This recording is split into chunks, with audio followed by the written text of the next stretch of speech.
Hey y'all, today's episode of The Read is brought to you by Talkspace, the online therapy company that lets you choose from over 1,500 experienced and licensed therapists. You can get matched with your perfect therapist who can help put you on the path to a happier life today by going to Talkspace.com/read for a special offer just for our listeners. That's Talkspace.com/READ. It's therapy for how we live today. Hit them up, let them know we sent you, and let's start the show.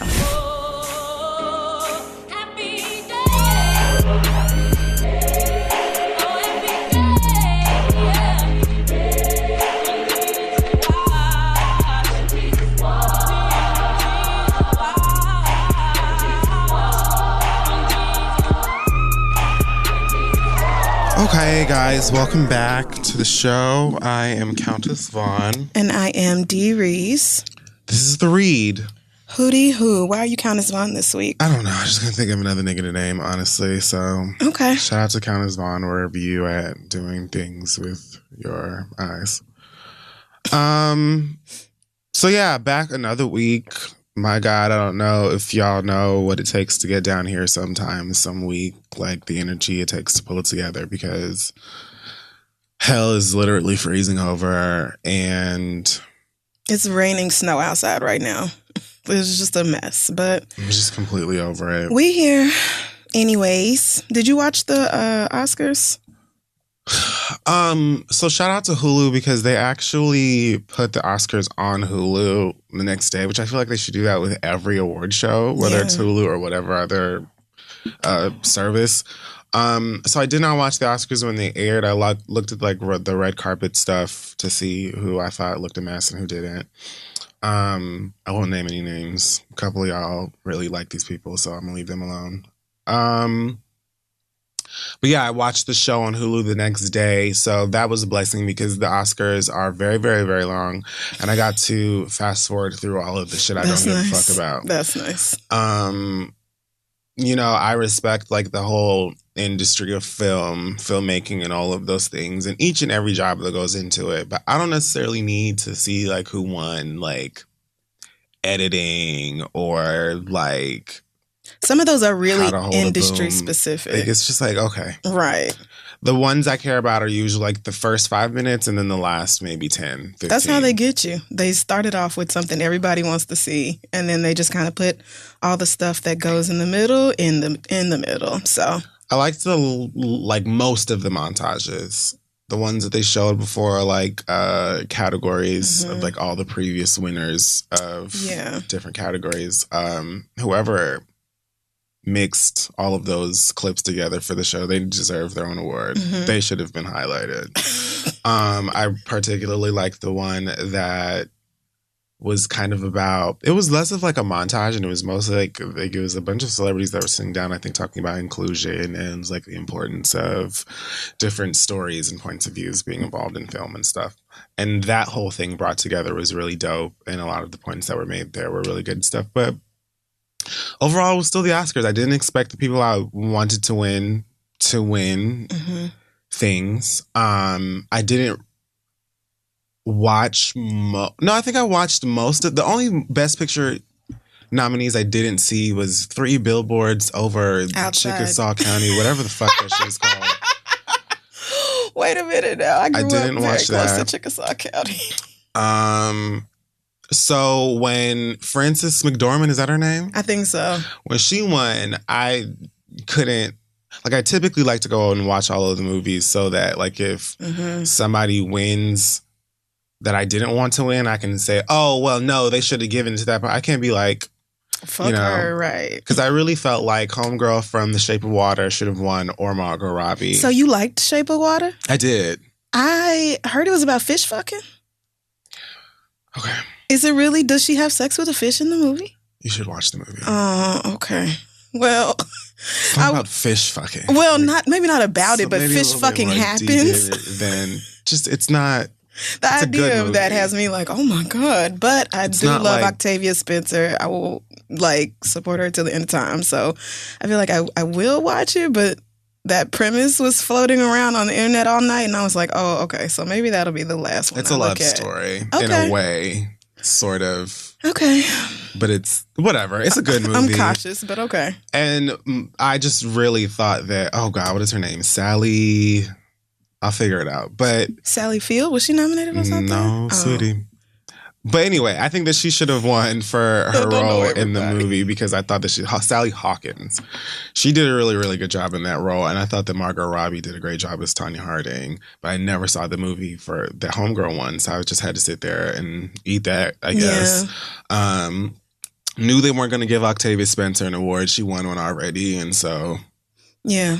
And that was a very tough category. Best Supporting Actress was a rough one. And I felt like Allison Janney deserved it because her portrayal of Tanya's mama in that movie was like dead on. If you compare it to the documentary footage and all that, I just felt like she really embodied that character. She was great. And I like Allison Janney, but that was a rough one. I do love Octavia Spencer, but I wasn't mad to see Allison Janney win, especially because I know they're friends and they've worked together before. I thought Homegirl from Phantom Thread was going to win that.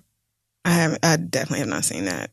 That movie is like, I was surprised that it wasn't as bored as I expected it to be. Okay. That's good. And I really like, what's his name? Daniel Day-Lewis. Oh, yeah. He's very talented. And also kind of like weirdly a hottie. Yeah. Sometimes I'll be looking at these white men like, now, wait a minute. Which one is that? Right. I'm fine. So my Black Excellence was, of course, going to go to Jordan Peele for screenplay, which that was one where I was like, I don't even feel like I need to see all of these. Although I did see a good number of them. I was like, you just Get Out? Come on. Like, You can't tell me original screenplay. No. That has to, yes. Yeah. So... I mean, it's just such a great idea for a horror movie. And so I felt like they gave him, I felt like he won Best Screenplay, first of all, because he deserved it. But also, it was kind of like the Academy being like, okay, we're not giving this nigga Best Film. We're not giving him Best Director. Like, that is out of the question. Don't ask. We're not giving Daniel Kaluuya anything. Don't ask. But Best Screenplay is like still a really dope-ass award to win. And Absolutely. Him being the first Black person to win it. Especially original. Right. Best Original Screenplay. So it was just, I knew they were going to give him that. I did not. I did not, but I was there was no thrilled. So they can't totally shut out. I'm one of those types of like real jaded niggas too that just feel like, I feel the exact same way. Like they gave him all of these things and it's great to say, first Black man to be nominated for director and picture and this and all that stuff. And oh my goodness, Daniel's nominated for this, blah, blah, blah. So Get Out has like a moment in the present so we can't act like it didn't. Right. But I was like, the one they're gonna give them is screenplay. I can see them being like, no, we're not even thinking about picture. We're not even thinking about actor or best supporting or lead or in a supporting. No, none of that. But what we will, like, how could you argue with that? Right. How could you? Again, and it was so good, and it was a very original idea. It was, it was. So shout out to Jordan Peele. Shout out to Dee Rees. I guess because you watched it on Hulu, you didn't see the commercials. Oh no! But the commercials were excellent. They were really fucking good. How so? Issa Rae. Well, first of all, I felt like maybe to match the theme of the Oscars, which was, still hosted by a white man, but let's very deliberately talk about inclusion and sexual assault and all this other stuff. I felt like the commercials reflected that. Twitter had a really great commercial that ultimately still doesn't make any sense because Twitter is not going to do anything about the Nazis and all that. So but it was like gorgeous commercial though. Really great commercial. I'm sure. Lots of dope people. Chrissy Teigen had a couple commercials that were funny. She and her husband are always a good time. But Dee Rees produced the best commercial of the night, and it's for Walmart. And I'm not going to ruin it for you because you really should see it, but it's like a minute-long movie. It's so good. It's a little Black girl talking to her mama, and there's a Black superhero involved, and you should just see it. But it's fantastic. So the commercials, I think, really were better than the show in a lot of spots because it's like Jimmy Kimmel was bitching about how long the show is, but then they have the most ridiculous bits that they could have cut out. Like, I love Lakeith Stanfield, but why did he run out on stage doing the Get Out thing? That was just like, what? This is so awkward and weird. Or when he called for volunteers to go across the street to the theater to hand out candy and stuff to regular people. Like, I've noticed that they've been doing that in the last couple of Academy Awards where they have some moment where some of the celebs go and do stuff with the regular people. Like, wasn't it last year that they had a whole bunch of them walk into the theater? Yes. And they had that old black had man. them on stage. Right. And that was when, I think that's where that meme of that lady on stage came from, with that white man whispering in her ear or whatever. But it's kind of fuzzy. But it's like stuff like that y'all could have very easily cut out, and we would have saved, 10, 15 minutes or whatever. Maybe on this an show. hour. Like this did not have to happen. But overall, I felt Jimmy Kimmel did a good job. The show is cute and funny. The acceptance speeches were pretty good. Jimmy Kimmel, I think of him crying about that line. Oh, right. I forgot all about that. Every time I forgot all about that. Jimmy Kimmel, when was the last time you cried for Black Lives? I remember. Oh, God. That's what I see every time. I had totally forgotten. So, but anyway, yeah, I enjoyed the show. Long as shit, but Tell me how Kobe Bryant also won an award. Yeah, I think he produced a documentary about basketball, and so it was an animated short film. Oh, just kidding. Or maybe that is about basketball. It is, but I would have expected a documentary. It's apparently a cartoon called Dear Basketball.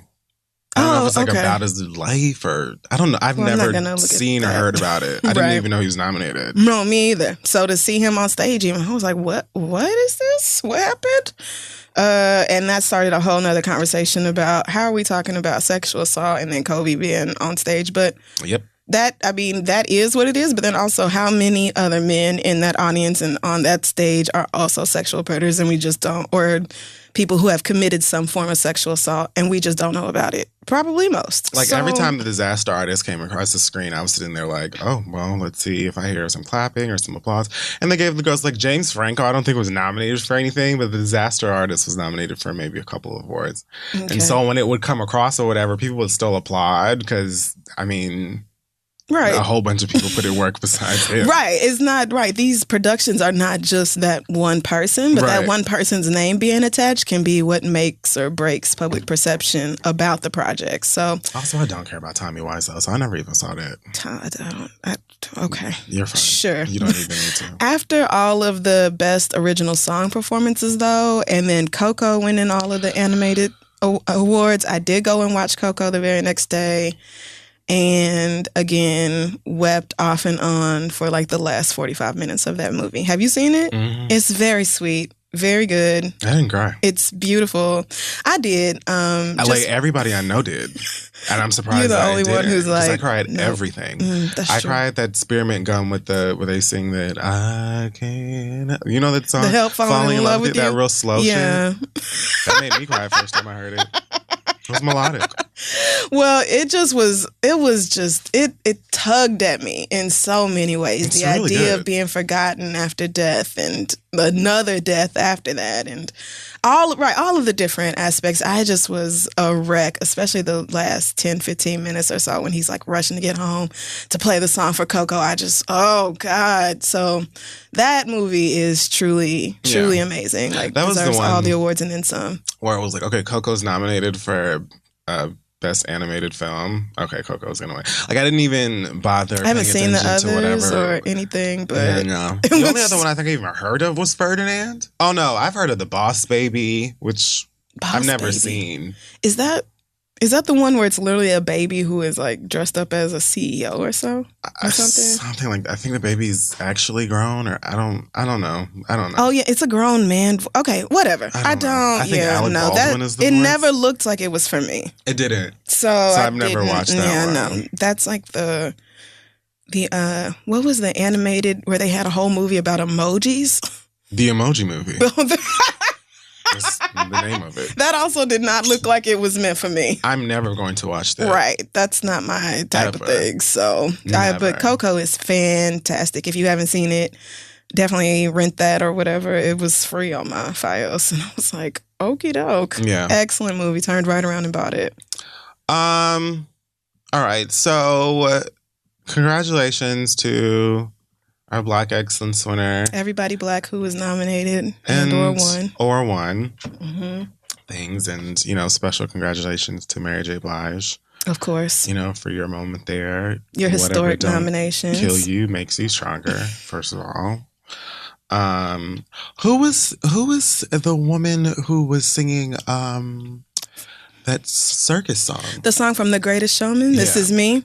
So I went and downloaded it afterwards because I was like, I feel like all of the song performances that night were a little off. Like the full? It just, right. I don't know if it was, and the fact that it was everybody made me think that maybe it's more of a production thing, or maybe everybody's nerves were fucked up. I don't really know, but her name is Keala Settle. I hope I'm saying that right. And I guess she's actually in the movie too. I have not seen The Greatest Showman. I actually didn't see The Greatest Showman. It did not come highly recommended to me, but she sounds amazing on that song. And that performance, seeing her get so emotional, performing on stage and singing made me cry. And I was like, really, bitch? Crying at the Oscars. But that's a great song.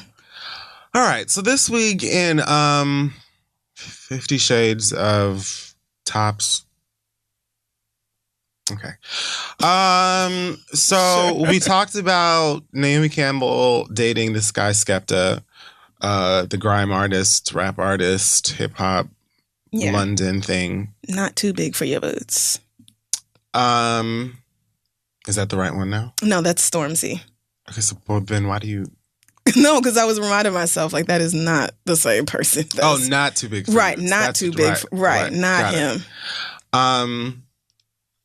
So, yeah, I gave my piece on Skepta saying, that I guess he's actually a good-looking guy. He is. He's quite cute. Care about his music. I know a lot of y'all in London apparently are holding that against me. That's fine. You're allowed. I don't dislike it, but I can't say it like I'm. Yeah, I don't think he's I can't say trash. Right, no. Like, I just don't. I like grime, but I don't follow grime artists. If that makes sense. I follow a few. He's just not one of them. Okay. Anyway, so this is the thing now with him and Naomi Campbell. And apparently, she leaked some campaign that they're doing together for a British GQ. Oh, okay.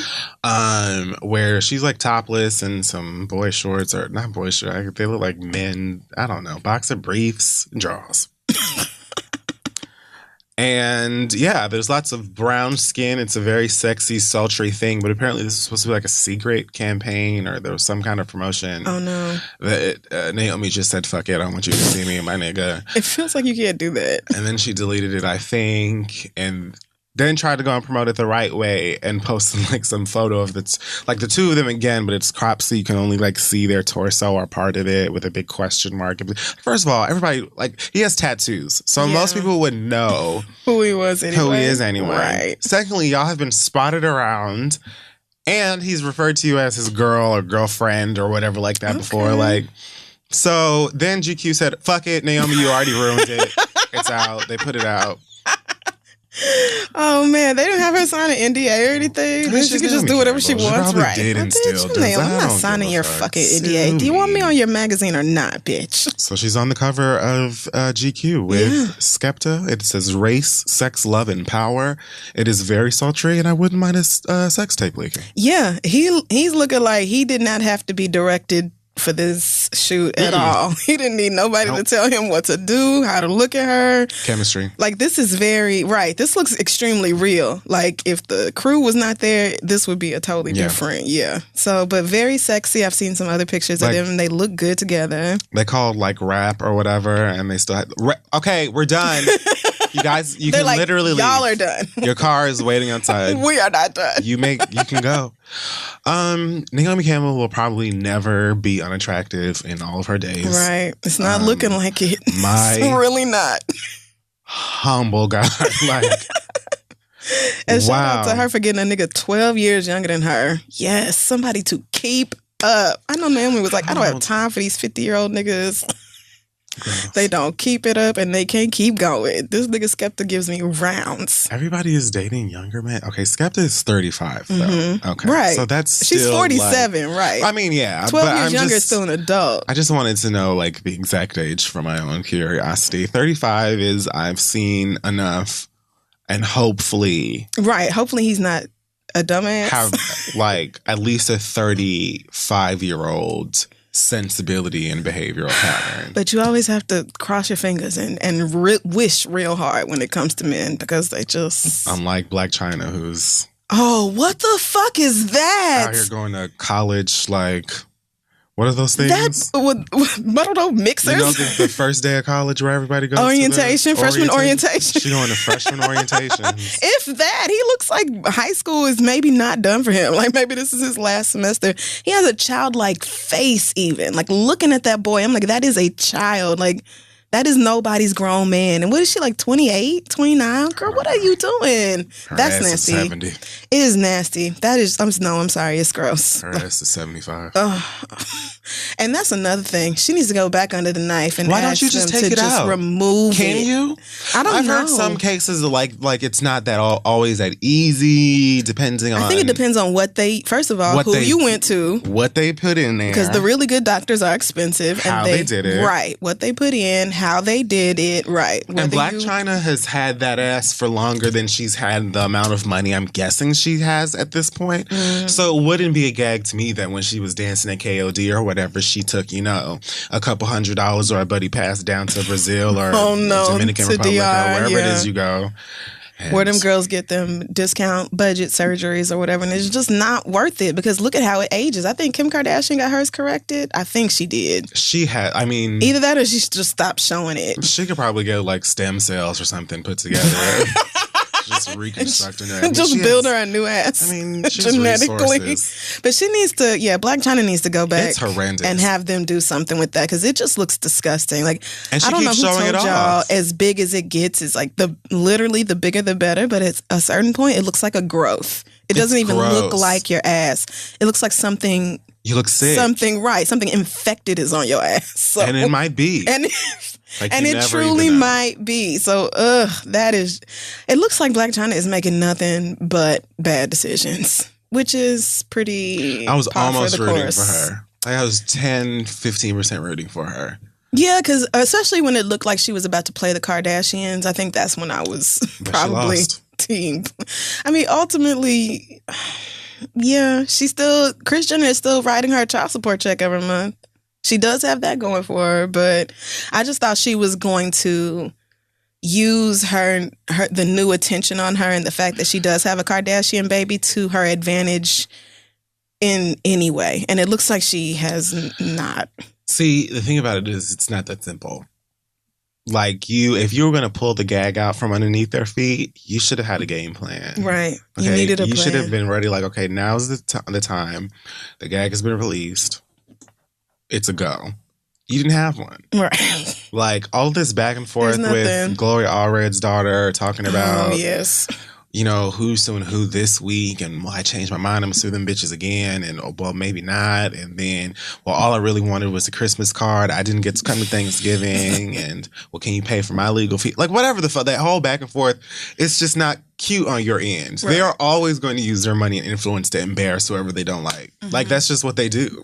So you should have been prepared for that. You didn't have a game plan. And she's not doing anything that would make the rest of us want to root for her. What are you doing running around with this little boy?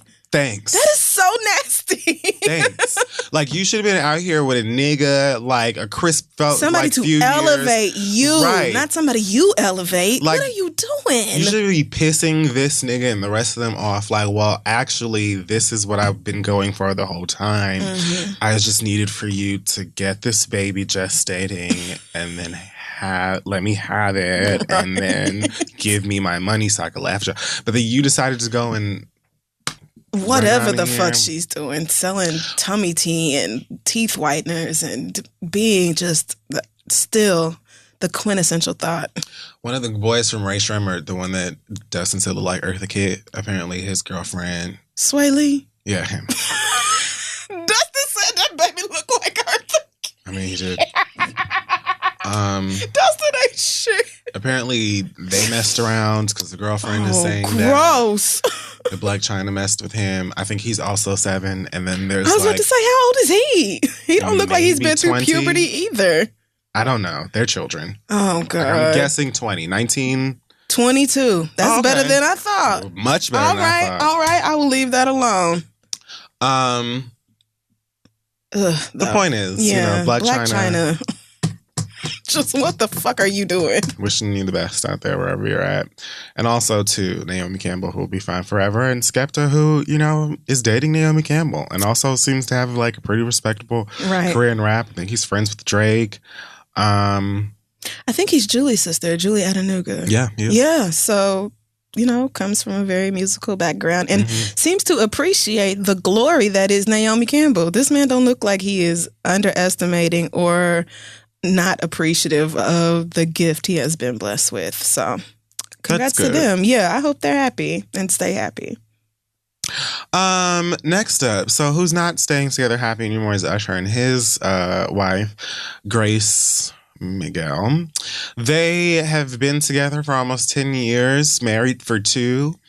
And apparently all of that shit's gone out of the window now. You'll remember that Usher was recently facing some troubles when a few of the girls and one very enthusiastic gay accused him of giving them herpes or sleeping with them knowing he had herpes. And so that was a whole kerfuffle. And then homegirl here, Grace, you know, was sticking by her man throughout all of the accusations. Surprising. Well, all of that's done because I guess the rumors have died down, and she's like, "Well, I'm leaving you now that that's over with." Now that that's over, did she realize eventually, like, oh, they were telling the truth? Like he did cheat on me, but I mean, never mind. I'm not gonna say how did you not know Usher was cheating on you because I feel like we all know that Usher has been out here sleeping with everybody for forever. Like, I mean, he's cheated before. He wrote an album about it, right? That's so all I know, know, right? But I guess I don't know. Whatever. Whatever. Here's their press release. After much thought and consideration, we've mutually decided to separate as a couple. They told us, we remain deeply connected, loving friends who will continue supporting each other through the next phases of our lives. The enormous amount of love and respect that we have for each other will only increase as we move forward. They do not have any children together, but Usher has 2 kids from his crazy ex-wife, Tamika Foster. You stuck the crazy in there. I did. Tamika's nuts. I don't even remember all the stuff she did.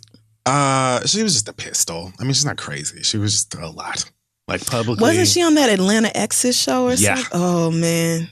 Now I need to go back and look at that. Well, we give her a break because, you know, she had like, she lost her child. Yeah, she dealt with a lot of shit, right? Yeah. So, and she's not still like that. She's not like on the internet going crazy or nothing. Yeah, no, Tamika seemed to have kept her mouth shut for the longest time. Maybe Usher's the one who made her crazy.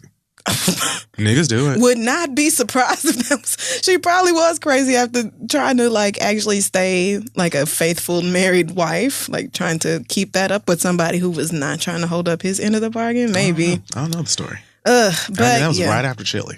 After the story about Usher and all these different girls and the one gay man came out, I figured it was just countdown to this divorce. So I can't say I'm surprised or anything else. Well, first of all, they say they're mutually decided to separate, which is that like, are you saying like this is the first phase of like this is leading into divorce? Because some people get separated and then never get divorced. Right. Which I don't understand. That's true. Marriage also confuses me. What really confuses me, though, is the need to, like, send us, like, a written note about it. I don't, like... Well, this was a publicist. The publicist absolutely wrote this. But for what? Right. I think it is a divorce announcement without wanting to say the word divorce, because people who are separating but like still in counseling or want to work it out or whatever, I don't think would put out an official statement of separation through their publicist. You know, I feel like they use that wording to make it not seem so bad or to make it seem like the door is left open, but it's really not. I mean, separate could mean we're getting divorced. Like, you mean, like, I don't even care. My thing is, why I don't know this young lady at all. Thank you. Who is Grace Miguel? Why do we even need to know? Like, why can't you separate from your husband or separate from your wife and then that's it? That's you living your life. Oh, right. Grace Miguel and Usher don't have like a collaborative album. They didn't, record 8701 together as far as I know. Like, what is the magnitude of this relationship that we even need a message about it? Like, why can't y'all just separate and then continue living your lives? Mm-hmm. If people talk about it and ask, hey, did Grace Miguel and Usher break up? I feel like the years of not seeing y'all niggas together would probably answer that question. Right. Like, you don't even have to, I don't get it. Who would have even noticed? I feel like after everybody stopped talking about the STD thing, I just personally forgot all about that story and wasn't thinking about whether he and his wife were going to be together at all. So them announcing it didn't do anything but bring it back to our attention. But I don't know. The herpes thing actually reminded me, if not actually informed me, that he was even married. Right. I didn't even I don't really pay attention to a lot of these celebrities' relationships and shit like that. Like, they just sent me a review screener for Tiana Taylor's show with Iman. Right. I haven't watched that. I watched yet. the first 10 minutes of it, and I'm not going to continue. It's not that. And a lot of people, I can tell in those 10 minutes, are gonna love it. They're very much a young, attractive, funny couple. They're very into each other. Yeah. They're also kind of like homies, like homeboys. Like friends. Because you know that Tiana is tomboyish or whatever. Right, so sometimes she's and from New York. Right, true. So sometimes she speaks to him like a nigga, like, I'm ready to fuck, like, what's up, what's popping, like. Oh, I bet he love that shit too. I'm sure. The baby is perfect. He's like an amazing dad. She's fun to like watch being a mom, and like people are gonna really like the show. Yeah. I personally don't care because I'm not interested in relationships, like, especially if I don't know y'all. What the fuck do I care about what the fuck y'all doing as a couple? Bitch, I don't give a fuck. Is it all about their relationship though? It's not about like their different careers? I'm sure it's going to cover, obviously him, being a basketball player and a champion, I guess. Yes. She made sure to say that in like the first 5 seconds. Hello, I am Tiana Taylor. I'm married to Iman Shumpert, NBA championship winning. Like, give him this call. Absolutely. That's what you do. That's your husband. Like, she was like, they live for each other. Yeah, it's going to be that's great. a great show for a lot of people. I just don't care about that type of thing. I thought about it, and I'm like, the only celebrity couples that I would even be invested in their relationship so much that I would watch a show about it, 2. Beyonce and Jay-Z, and that's really only so I could see Beyonce. Like, honestly, Jay-Z only even have to be in the finale. Exactly, it's never going to happen. Right. But I'm just saying, if the hypothetical, the universe allowed such a thing, I would only watch that again because I don't want to see anything that has to do with Beyonce. Like, it's true. Jay-Z doesn't even have to be in it. The only other couple is like maybe Will and Jada, and that's because they have been together since I was a kid. I remember watching, them being together. They've been... The Oprah interview was really cute. They've also, like, publicly had ups and downs and have spoken about it publicly as well. Mm-hmm. Like, I would watch that because they've been together for a very long time, and I've been a fan of both of them for a very, very long time. Mm-hmm. And even then, I'm sure there would be scenes that would make me cringe because I just don't care to watch other people's business like that. I would watch whatever Janelle Monáe and Tessa Thompson are doing. Here you go. I'm just saying. The video for Make Me Feel is so good. Is that supposed to be a thing? Yeah, I think that was them saying that they're a thing, not necessarily. I think they put out the art and made certain things clear, and then was like, the rest of it is up to your own interpretation. I think it was Janelle's publicly acknowledging the bisexuality or sexual fluidity. I definitely got that from it. But the rumors about Janelle Monáe and Tessa Thompson have been going on for a long time. How long? Because I just heard at least a year. No, Tumblr has been obsessed with Janelle Monáe and Tessa Thompson and like breaking down all the little times they've spent time together and all this stuff. I've been hearing rumors about this for a while, which is why I think it was them being like, yeah, we are. When I heard about that, when I saw the Dirty Computer trailer or whatever she did, like a couple days or weeks before the videos came out, that's when I first started hearing about them dating, and I was like, based on what? Like, I'm like, yeah, I don't have like the list of receipts, but I've been hearing these rumors for a long time, and people have like broken it down. Okay, this is why I think Janelle Monáe and Tessa Thompson are fucking around. That's also another like celebrity couple that I would be a fan of from the outside, looking in, appreciating. Y'all are a cute couple, and yay, and women on women. I've always been a fan of y'all doing your thing, and so cool to see too. But I don't need to see their business. Yeah, well, I don't know. I certainly don't need to, and neither one of them seems like the type to be even remotely willing to do something like that. So I'm certainly a fan regardless, but I think what a lot of Black queer people are missing in representation is like a Black out couple where both people are Black and queer and into each other and out about it. Mm-hmm. We don't really have a lot of that. No, we don't. We see Queen Latifah every now and then with her lady. But she's still very much like, don't ask me about my dyking, even though we all know I'm dyking. Thank you. That's perfect. Fine. Every now and then, somebody with a very, very, very great zoom lens will see like Queen Latifah out on like a yacht somewhere in Saint Tropez or some shit, you know, being gay together, and it's like, and that's fine. That's it. Yeah, but I feel like the white gays get that sort of thing. I see what you're saying, and it would be nice. I do see what you're saying. Like a lot of Black queer couples, especially like Black male, like gay queer, they're dating white people. Everybody, right? Like they're like all interracial couples, which is fine. Yeah, but yeah, you're right. There isn't really like there aren't that many like. I certainly can't think of Black gay men. 2 Black gay men who are publicly into each other. I can't think of that. Everyone I'm thinking of right now is dating a white guy, right? Or in the closet. One or the other. Or which is a special business too. Still right, but with that being said, not that's her business. I mean, yeah, you're right. I mean, it is what it is. I don't even think there's anything wrong with it or these things shouldn't be created. I'm just saying that it's not for me. Right. Like, I always get uncomfortable watching couples like interact and all of that stuff. Like intimacy between 2 people, I feel like I don't want to. Oh my God. You don't like watching people hold hands walking down the street. Like that is not what I'm talking about. Like, I'm not talking about PDA and all of that type of stuff. You hate seeing people like. I was on the train coming down here and this white couple across from me started kissing and I said, ugh. And like, I didn't know I said it that loud. And then they looked at me and I was like, oh God. You should be ashamed of yourself. Sorry. But I was just grossed. Oh, who kisses? That's not what I mean. Like, I don't. Maybe it's because I'm private to a certain degree, especially with that type of thing. Right. That I just feel like I would not put myself in a position like this where. Right.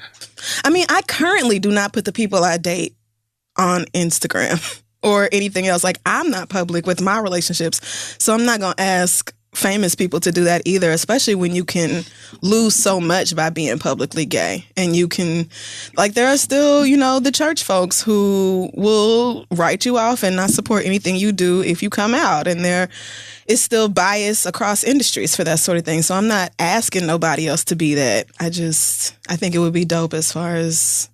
You know, I totally hear what you're saying, and I think that will happen in one way or the next, hopefully in a positive, non-exploitative way. Mm-hmm. We'll see. But I'm sure I still won't watch that shit, be honest with you. But I'm happy for everybody who is out here having great relationships and stuff. I think that it is very much kind of like the Tiana and Iman, because they're the couples who would be like, when are you getting home on Instagram because I'm leaking? You know what I'm saying? Like, oh, yeah, they are.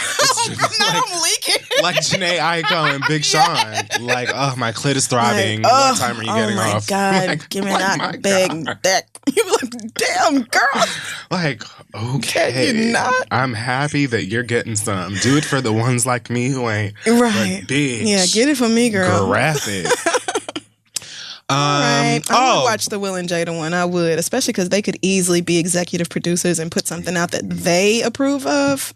I would watch that. Absolutely. I feel like Jada is like, under no circumstances.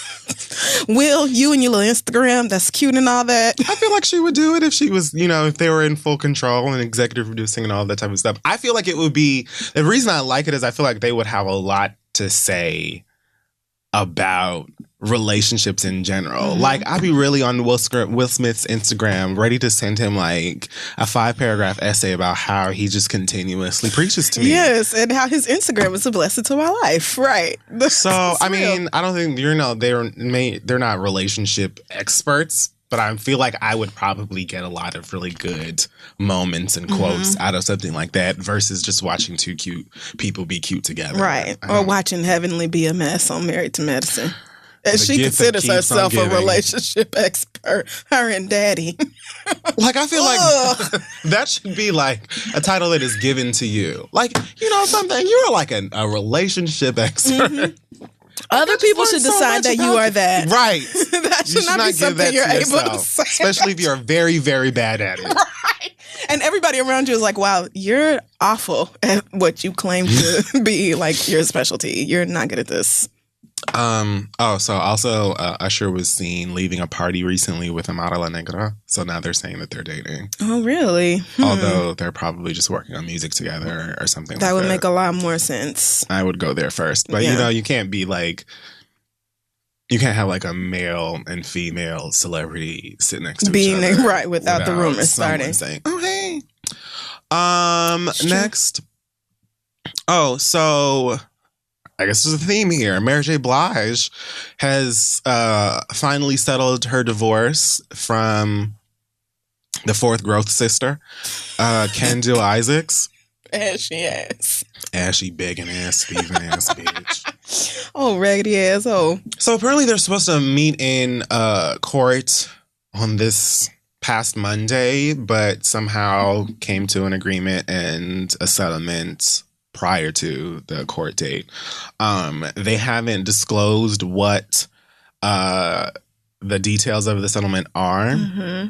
Personally, I'm hoping that she ain't giving that nigga nothing but a wild cherry Capri Sun and 2 fingers up a peace sign. But I know realistically that's probably not it. I mean, does he deserve more than a pouch of Capri? Of course not. Of course not. Ain't no kids together. We're both very much grown. You can go out in the world and get a fucking job. Why? This is why I just keep but he can't. Girls. He can't get a job anymore. He said it's been so hard for him, to work now that he cheated on his wife. What did Kendall used to do? Manage groups or what was it? Well, he was her manager. I don't know who else he managed. I know that he had like another artist because he slept with one or of something, them. Right? So, but there are lots of other jobs. You can go do something else. So it's a Marshalls right here on 125th. I'm saying every Pret in the city is always they hiring. Could use help. GameStop could always use help because they don't ever have nobody in there that's working. Chick-fil-A is always looking for somebody with a smile. Oh my God, there's never anybody in the electronics department at Target. I'm just saying, there's a lot of jobs out here. So I just feel like he would be all right. Fuck that nigga. So I don't know, whatever. Mary J. Blige, you're still our queen. You're still breaking records and you're still beloved. And fuck Hindu. The only reason we even talked about him with that fake ass name is because of you. Right. And now that this is all settled, hopefully we will never have to hear from him again. I'm looking forward to it. That could be the very end of Kendu. Stevie J is apparently going to jail. Oh no, my face is hot. He owes more than $1.3 million in back child support, which is like a recurring story in this man's life. I feel like I've heard this a lot of times. And the number has only just gone up. But Stevie J owes lots and lots of back child support is a story I've been hearing about for years. Okay, so I'm reading this.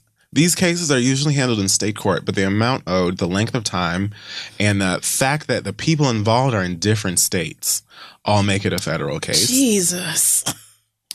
So he pled guilty for failure to pay child support back in February of last year.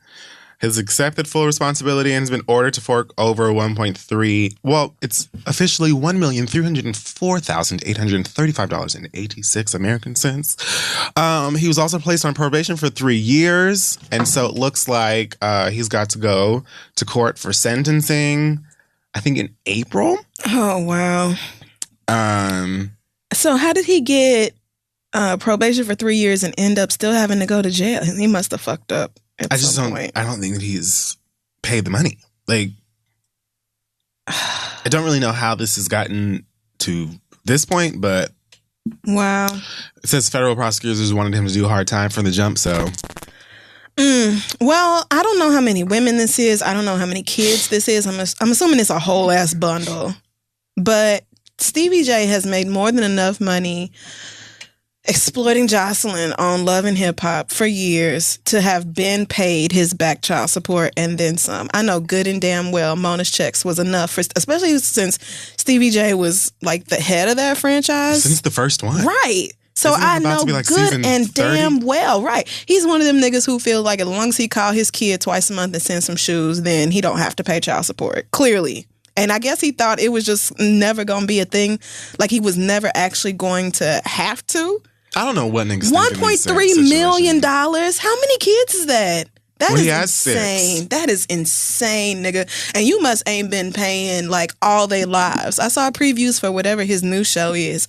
And there's a kid. Yeah. I don't know what Stevie J Knows Best or something like something I'm not watching. Already lying. Okay. But there's a teenage boy on that show who has his exact same face. It took me aback for a second. I was just like, holy shit. He had a show. Oh, I think I know what you're talking about.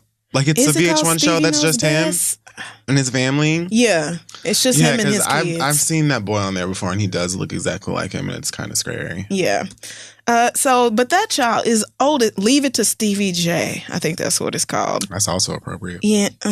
Well, I just saw that child and was like, first of all, did not know Stevie J had kids that old. That little nigga looks about grown. Oh, yeah. And Stevie J has probably not paid child support over that young's lifespan. So if the state is charging interest and all that other stuff, and then you out here having more and more kids and still making money and just not paying your child support. Half your kids can help you pay for it. I mean, I just don't have a lot of sympathy for rich men not taking care of their children.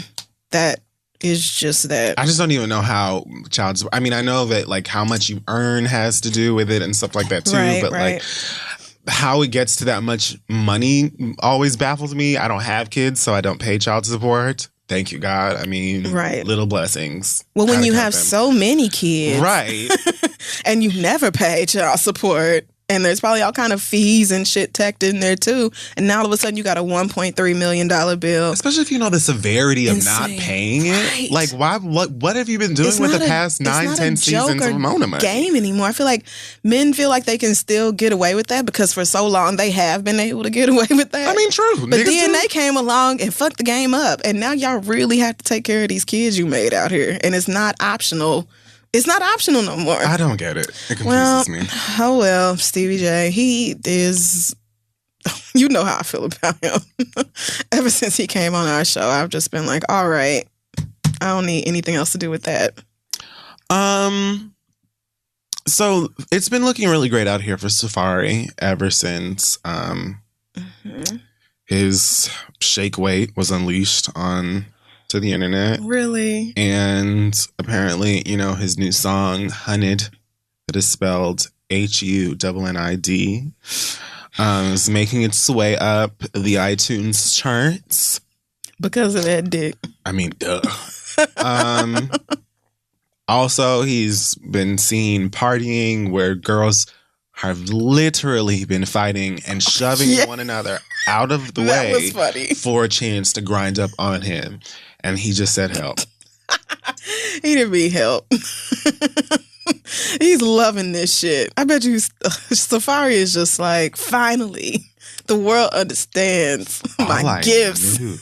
I knew that all I had to do was just show my dick. Did he leak it? Do we know yet who leaked it? Or I don't think it's been said, but I honestly don't believe. Like, he's going to have to say, I did it for me to believe. I really don't think so. I really don't. I feel like some girl, one of the many girls that he was putting that thing in, had some feelings and did it, not thinking, probably, hey. Like, girl, all this is going to do is increase the thirst. The rest of us were leaving Stevie, help me God. The rest of us were leaving Safari alone. And now the appeal has shot way, way up. I was simply wishing Safari the best. But you came in here and changed the whole game for enjoying him. His coconut oil pecs when he decided to show them off. Right. And leaving it right there. Now you girls have revealed the secrets and the treasures. And now everybody's interested. I don't even care that he has 2 hairlines no more. All right. He does have 2 airlines, but we did not have to. He's doing well. He is. I'm happy for him. I bought the song. You bought the song? Yeah, it's not bad, actually. I haven't heard it. I just assumed. It kind of sounds like... Oh, no. What, SoundCloud rappery?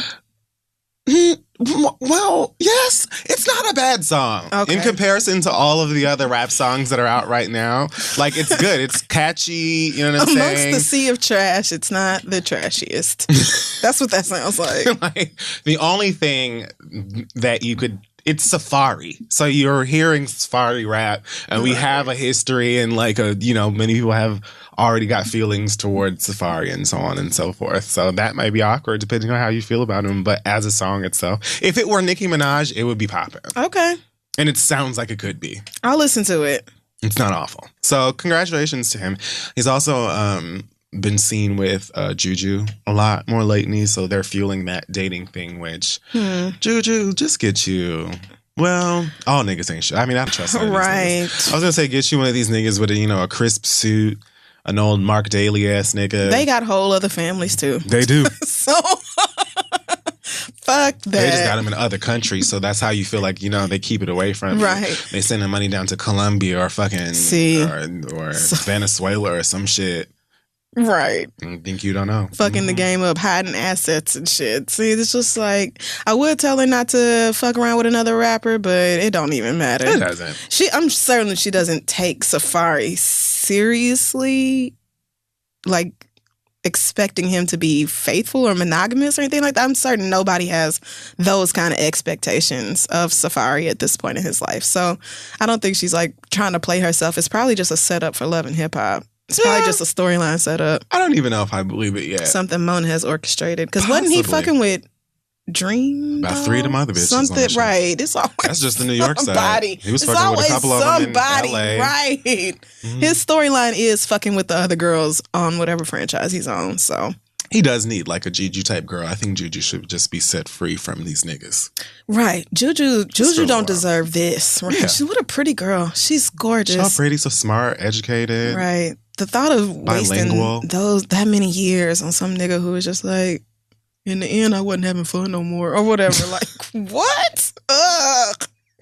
Help us, God. Save us from these niggas. Whatever. I can't do it. Is this the last but not least? Yes, it is. Amen. So, Beyonce has a new song featuring Asad Khaled. It's called Top Off. That is not. What? It's not. It's not Beyonce's song. Oh, it isn't? No, that's DJ Khaled's song. Oh, yes. So it's Assad's. Technically, it's Asad. Oh, featuring. Shut me up. Beyonce. Asad is just out here executive producing hits. He's been, given the approval by Beyonce. So I'm proud of both of them. What a nugget. It's really, I like what she did with the song. I mean, I listened to it only for Beyonce's part. And she's the only person on the song. Oh, okay. And I don't know if you're being serious right now or not because you got a totally straight face. But I only went back to listen to it for Beyonce's part and to try to see if I could hear the Tiffany that I heard it. Said. I did too. Once I put my headphones on and turned it up a little bit, I said, oh shit, it is. Like a few seconds after she gets done, you hear Tiffany. One of them isolated it. So I don't remember what Alex played it for me. That's how I heard it for the first time. And at first I thought that somebody just stuck that in there somehow. Mm-hmm. I was like, maybe she met New York before and we didn't, they found unreleased footage. It is viable, yes. It just sounded so off. But then, she got that Alex got a new truck. So she played that bass and turned it up real, real loud. Oh, yes. And I was like, holy shit, it's really in there. It is. And if I were Tiffany Haddish, I would have been incredibly honored. And I think she was. She said, I love her part. I completely related to it. And I would sign a non-disclosure for Beyonce any day. That's literally what she said on Twitter. Yeah, but I think that was before she realized that her name was in it. And even after she figured that out, she was like, she was like, this is everything. What? Beyonce said my name. Y'all can't talk to me. Shut the fuck up. That's the same way I would take it. Like, hell fucking yes. Beyonce said my name and was talking about me and everybody knows it. On a song. Bitch, please. You hoes couldn't tell me shit. I'm loving everything about Tiffany. The fact that she wore that white dress again on stage at the Oscars. Her bit with Maya Rudolph was so funny. It was the only one that actually made me laugh. So funny. They're like, don't fret. I know you've seen a lot of people of color tonight, but everybody white still running this shit. Do not worry. Like that I wouldn't be surprised if they wrote that backstage time. Because in comparison to all of the other bits, right. Or maybe it's because they're actually comedians. I don't know. But their shit was funny. Some of it was so awkward. Oh, but it always is. Every year. It doesn't matter what show. Right. Whatever. I would prefer that if they are not comedians, that they just walk out and say, hello, my name is Blake Lively or whatever. These are the nominees for. Right. Or at least two people who have chemistry. They be putting two randos, it seems, together. Right. And they're like, I'm going to read the prompter and then you're going to read the prompter. Like, that is trash. The two of them did a great job with that. Like, she was like, my pinky toe fell off and had like a little. Oh, yes, girl. Me too, girl. That was funny.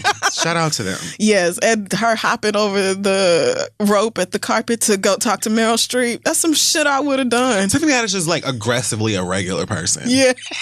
Yes. And she's still very much like, bitch, what? Jay-Z, Meryl Streep. Holy shit. Like, she's excited. And she saw Meryl and it was like instantly in her head a switch flipped. Like, I am crossing whatever I have to cross in order to go tell Meryl Streep that I love her and have stanned my entire life. Like, it's gonna happen. It's right. Like, you out here representing the rest of us, because that's some shit the rest of us. A bitch like me would have been scared, not Tiffany Haddish. And Meryl was just like, hey, bitch. Hey, girl. Oh, hey, yes, loved Girl Streep. Did you see her put her hands? Did you see Tiffany put her hands on her hips like, bitch, I've been waiting for you all day? Like, her little stance was like, now, bitch. Miss Meryl, you know how much I love you. And did it again on stage. Like, Tiffany Haddish, perfect. Don't talk to me. I mean, if it were me, though, that Beyonce was talking about, I would have leapt off the top of that building like the beginning of Lemonade. No, what? I wouldn't have, because she was still invited to the Oscar after party. It's not like Beyonce was shunning Tiffany or like blacklisting her or something like that. In that case, I would have done the Lemonade swan dive from a window. Tiffany felt so comfortable telling that story, though. Nobody can. She probably wasn't thinking anything of it. You know what I'm saying? But it was like probably one. It was like on countless headlines for like the next week straight. That she was like, oh, maybe I shouldn't have said I do that. Girl, you know, don't nobody talk about the experiences with Beyonce. Nobody does that because we know how she is about her privacy. By the time I meet Beyonce, she's just not even going. She's just going to have holograms sent out in her place. Like, I won't even get a picture. Probably so. The fact that there wasn't no pictures of her from Oscars night, or at least I haven't seen any. I was just like, God damn. I'm telling you, she's not playing with y'all. They don't even have, like, you probably just leave your phone in a bucket at the front of whatever they throw. You know what? That makes sense. And the only pictures are taken by official photographers, and they know good and damn. Okay, and Blue. You know, Blue Ivy is the only one in there with a phone, and like Solange. And taking pictures all night. Blue Ivy and Solange being the only people at the party with phones, though. Yes. Blue like, can you take my picture? Oh, no, you can't. Anyway, sorry. Here, use my phone. What is wrong with you? Oh, also, there have been rumors. Y'all woke me up out of my damn sleep talking about On the Run 2. So Beyonce's Facebook page apparently uploaded something about an On the Run 2 concert. And y'all were filling our mentions with terror. Very excited.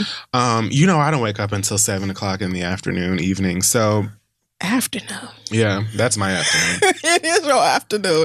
At 7 o'clock, I'm starting to wind down. So no, I think I got up at like maybe. I feel like you get up around 2. Yeah, okay. 1, 2. Yeah, somewhere around there.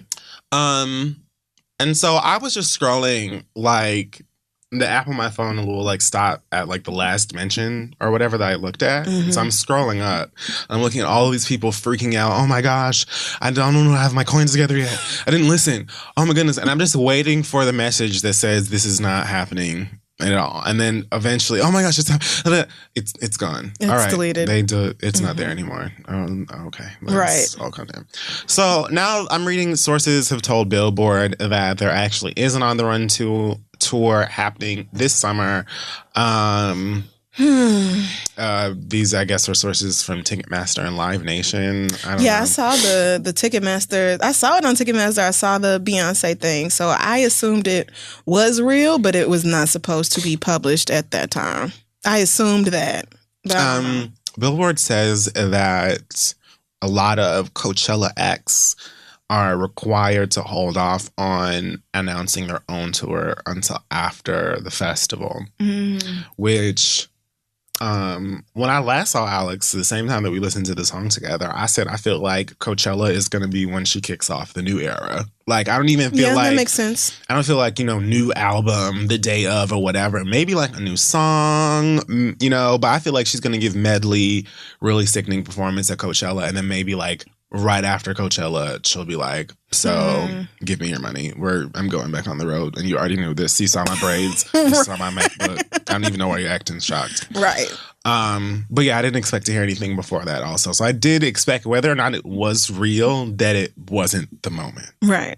So whoever did that, and the fact that it was different platforms, like I feel like it's somewhere higher up things got fucked up. I don't really know. Yeah, somebody lost their job. The issue there, right? I don't know what happened, but it was clearly some mistake. I just hope now y'all understand the importance of saving your money, $5 every pay period or whatever. If you have to, just waiting on Beyonce to make her retire, because you never know with this bitch. If you're serious about it, right? If every year or every other year you're like, I can't believe that, like, I can't get the tickets I want to Beyonce, or I can't, see this and this and this or whatever else. Like, it's time to just start putting a little bit to the side. We talked about this. Right, whenever you can, because this bitch sneaks up out of nowhere and it's like, album, and then 30 seconds later, tour. And that's that.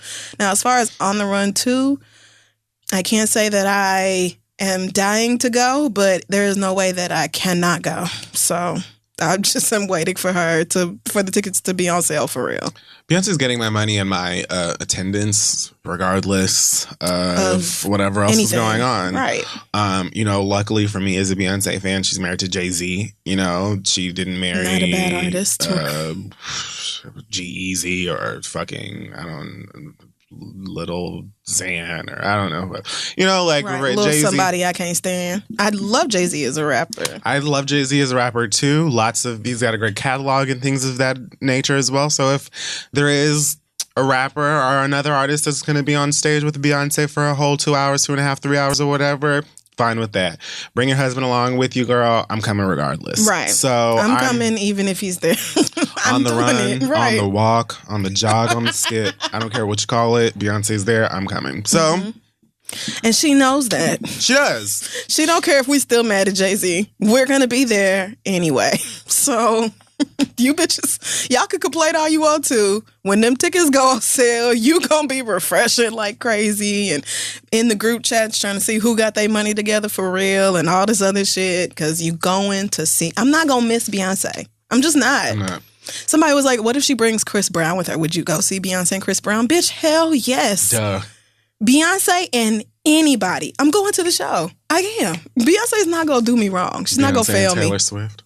Beyonce, like I just said, see, I knew the devil would pop up and say something crazy like that. Beyonce would never tour with that demon. That would not happen. She never would. It would never be that bad. Would you go if she did? It would not.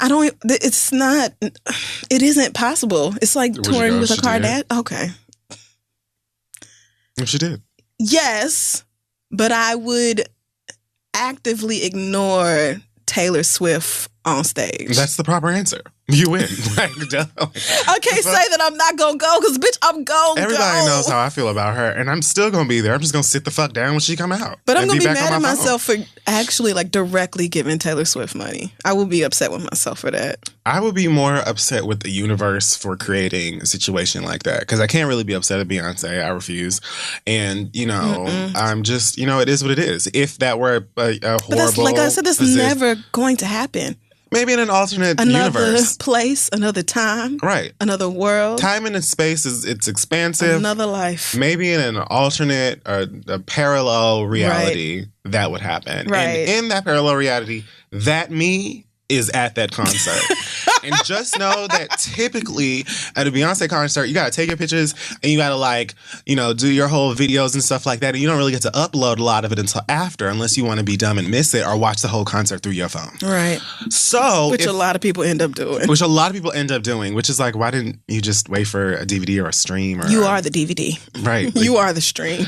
I mean, if Beyonce and Taylor Swift are performing together, that means I get breaks to upload the Beyonce part. That's true. Because when I tell you, it's not like with Jay-Z where I still know the overwhelming majority of Jay-Z songs and like them and can rap along with him and can still enjoy him. It's like Taylor Swift has some bops that I acknowledge and aren't terrible, but I do not want to see her. I'm not tapping my toe. Anything. The idea of Beyonce dancing on a stage and then Taylor Swift dancing on that same stage is fucking laughable. It's ridiculous. Who the fuck? And imagine going to a Beyonce concert and having to sit next to Taylor Swift fans. Look at this. Oh, no. This is awful what you've done. She would never. I'm just, this is about a test of Beyonce loyalty and strength and passion. And I've given Beyonce so much money over the years. Probably more than I've given my mama. Definitely more than I've given sad. But I'm just saying, she knows like the loyalty with me, it runs deep. I'm going to go. Even if you bring your husband or whoever else on stage with you, simply because Beyonce has never, ever, ever given me a bad live performance. I've never been to a bad Beyonce concert, ever. So I'm going. I am. And even on stage, like you said, I enjoy Jay-Z. I can rap along to a lot of his music. I'll definitely throw up the rock. Yeah. And I had a great time at the first On the Run. However, for many of those moments where Jay-Z is performing, she'll be right there dancing her motherfucking ass off too. Yep. So really, it's like you're getting Beyonce performing to a Jay-Z concert. True. When she's not performing her own side. Like, it works. It does work. So I'll be there. But I do not want to hear him perform songs off of 444, especially the title track, or anything that references how he stressed my queen out to the point of miscarrying several times. Like, that's just going to renew the anger that is under the surface currently for Jay-Z. You're going to have to let that go. No, see, Beyonce let that go because that's her man, and they moved on in growth and therapy and healing, and that's all very nice. But as a fan who doesn't know them at all and is 100% on the outside looking in, I'm still like, this nigga, you really decided to grow the fuck up at age 47 or whatever. Like, I still feel that way about him, and it is what it is. Quincy Jones still growing at 85. But Quincy Jones is not. Well, never mind. Let me not, because I don't know Quincy Jones' stories. That was before my time. But yeah, I do not, as much as I love 444 as an album, I do not want to be reminded of what he did to Beyonce while at a Beyonce concert. Ugh. But I'm going. He's going to get booed. Some of them are petty. I hope she tells him when they driving up in the golf cart, the Hive will boo. They're going to boo you. She's not going to have a pit. At least one show on niggas in the pit are going to throw things. They're going to boo you. Like, someone's going to do it.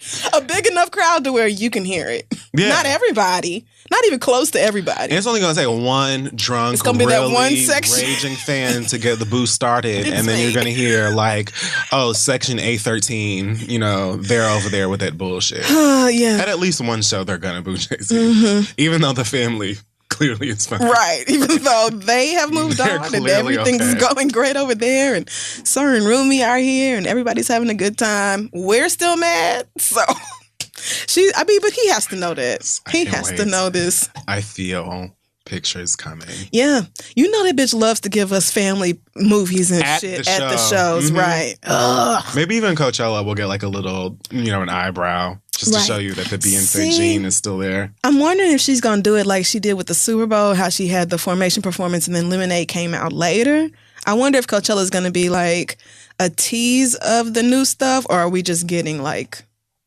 Well, no, it can't be all guess new. With her. Well, you can't guess. It's impossible. She could put out. She could drop an album on Friday, and all of this would be void. So she could like have a feature length film just pop up in theaters starring Kerry Washington and Viola Davis, and like. I don't know. Lynn Whitfield is playing her mama. I really don't know. Like, she might be working on that right the fuck right now. They probably we would never know. Like, who fucking knows? If I had to guess, though, I would say like Coachella. Like right after Coachella, she's going to announce something. I would guess tour or a release, or like it'll be like a song or something like that. I don't feel like a full. I think it's next month, isn't it? April. Yeah. Oh, that is next month. Wow. So. I feel like a full album is not going to be happening during Coachella, but Coachella will end with an announcement of some sort, and my guess is a tour. Yeah, I agree. That's probably true. So, but them braids were in late last year.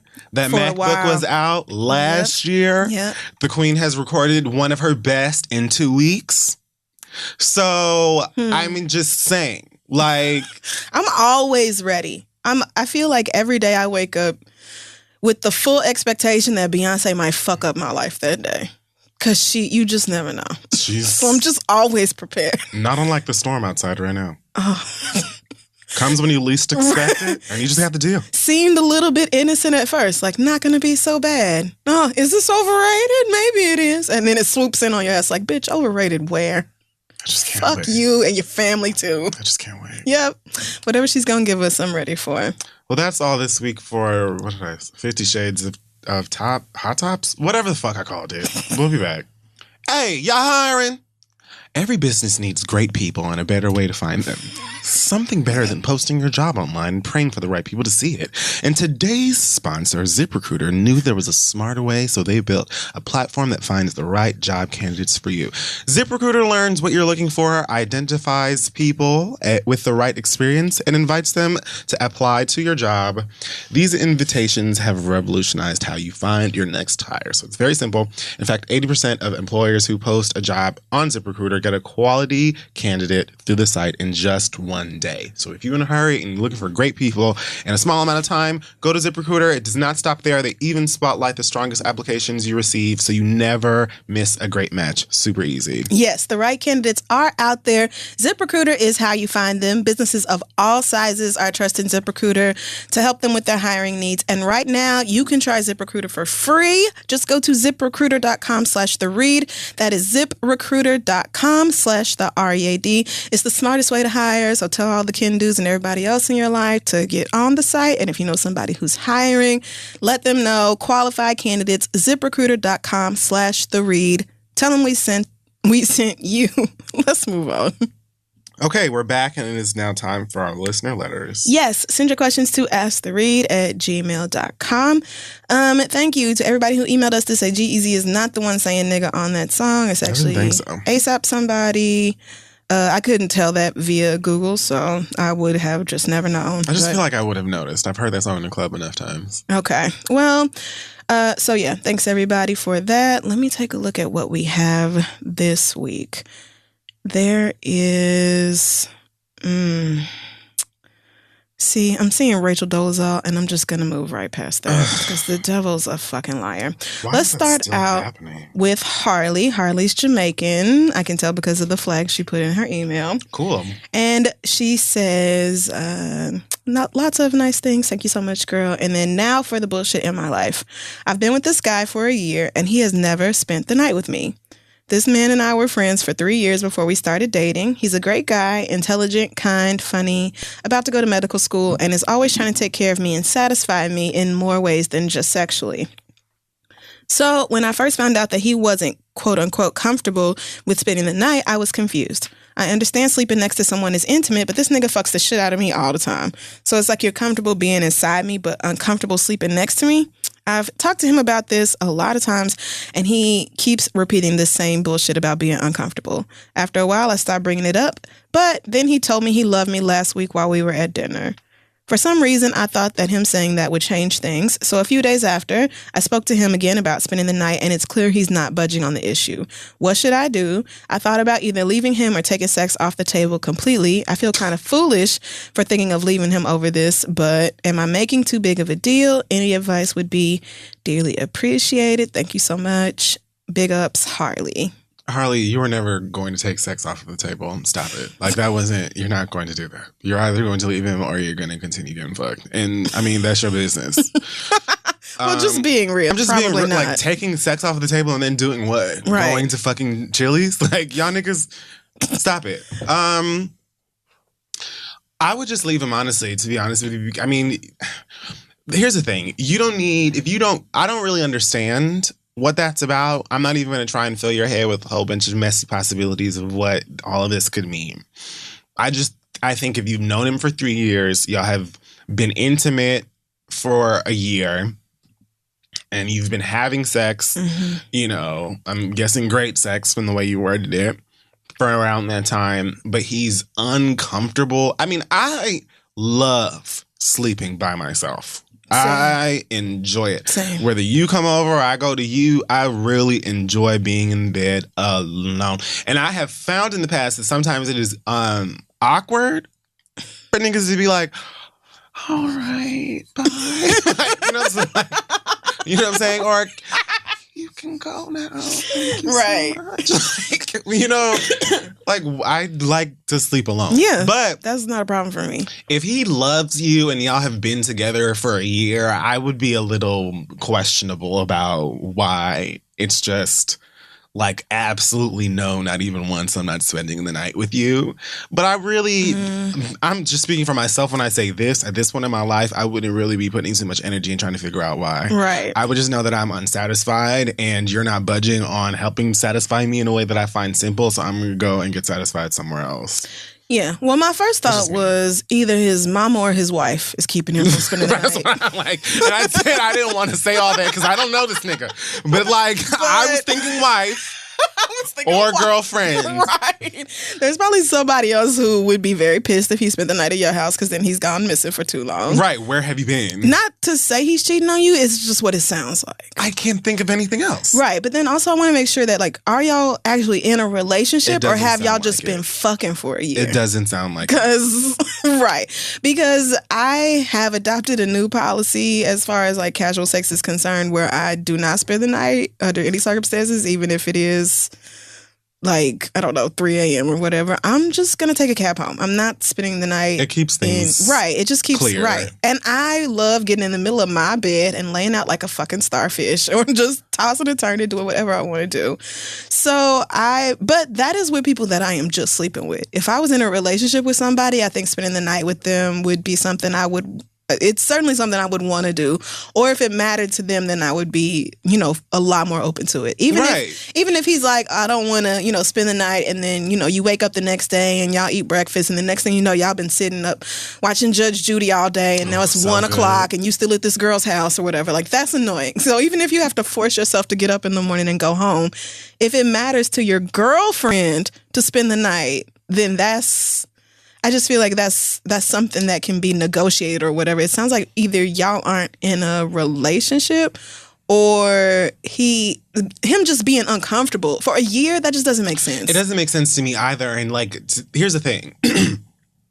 Niggas love not putting boundaries on things. So niggas will treat you like you are their girlfriend or boyfriend or whatever. Like literally all of the things that come with a relationship, but they've never had that conversation or confirmed that with you, and so they can do whatever the fuck they want to, even little weird shit like this. But the fact that he claims that he loves you now, Lord. How is it that, like, if he loves you, he can't, like, all of that is about compromise. What is the problem with you? You don't have a problem getting in bed with me to have sex. Why can't you spend one night with me? What is holding you back from that? Especially if you love me. That's what I'm saying. When I first read this email, I was like, girl, it just sounds like he ain't into like that. He's fucking you. I identify strongly. But he loves you and he doesn't want to spend that's the whole, I feel, not the whole thing, but that's a really cute thing about being in relationships is like laying up at night and falling asleep together and waking up in the middle of the night and that person's there and it's all cutesy or whatever. Like, that is, I feel like that's very normal for adult relationships where one of us is not,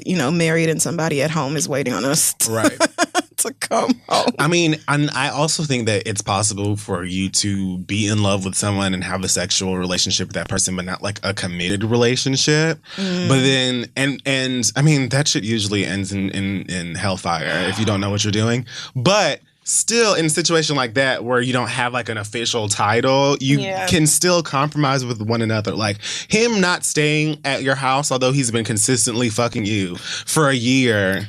And his only explanation is it makes me uncomfortable and you can't really explain anything else. He's hiding something from you. Right. Now you can decide, I'm going to figure out what it is that you're hiding, and more than like 99.9%, it's going to be something that you don't want to like. Right. You're going to find what you're looking for, but you're not going to like it. Right. Or you could just say, you know what? I'm not even going to play this game. Yeah. Like, I'm unfulfilled. There's no point in dragging out this situation and making me feel worse in the process, because fuck how he feels about it. Like, you're only really torturing yourself. Especially, it sounds like mind games. He probably thought saying I love you was gonna get you to shut the fuck up about that. Maybe. I mean, I wouldn't put it past I don't know. Again, he could be totally innocent and just have a phobia of spending the night at other people's houses. I don't know, but probably not, because niggas doubt it.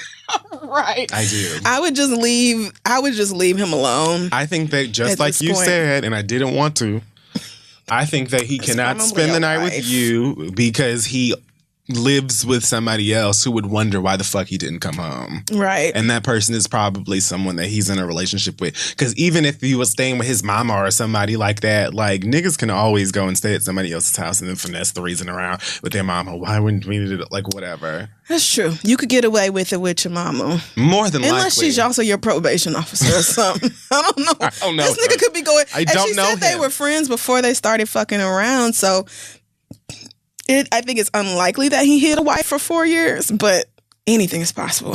Maybe he just doesn't want to. Maybe he's one of those types of people that likes having friends with benefits or anything, but he doesn't want it to get too serious. And like you were saying, people like that don't say I love you. That's what I'm saying. Niggas don't really know how to navigate a lot of that. Right. So yeah. I would honestly just be like, you know what? Cut your losses. Hey girl, I appreciate you. I'm not going to be able to do this no more. Yeah. And leave it at that. Good luck. I'm sorry though. Good luck to you. I hope it's not, as bad as we say it is, but it probably is. Sounds like it to me. Men, I'm just talking about my experiences. All right. Our next question comes from Quanique, who says, I have a situation with my mother and I don't know what to do anymore. Last Tuesday, she asked me to borrow money so that she could have gas and food for her house.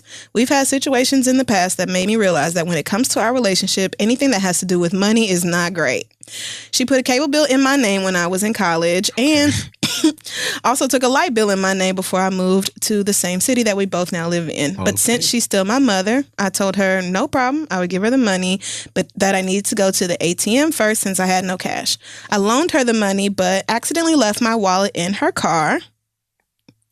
Last Friday, she sent me a text saying that her phone was turned off, and since she didn't have any money, she used my card in my wallet without my permission to pay her phone bill. I just spoke to her the night before, and she never said anything about the bill being due. Luckily, that wasn't my main card, but that card I purposely set aside money for my son's daycare. When I confronted her about this, she got the nerve to get an attitude with me, saying, pump your brakes, it's only $40, etc. Mad about this isn't the word. But what makes it worse is that she is now asking me again to help her with her rent to avoid getting evicted, which is over $1,000. She still hasn't apologized for taking my money, and now she's mad at me because I'm not jumping to provide her with this money too. Mind you, this is some of the money that I was putting aside to buy a car. Am I wrong for being hesitant about loaning my mom this money? If this happened to you, how would you react? How would you suggest moving forward in this relationship in the future? I'm in a space where I don't want to be bothered with her, but she's still my mother, and I at least want her to be the best grandmother to my son. Please help. Thanks. This is complicated to me because mamas.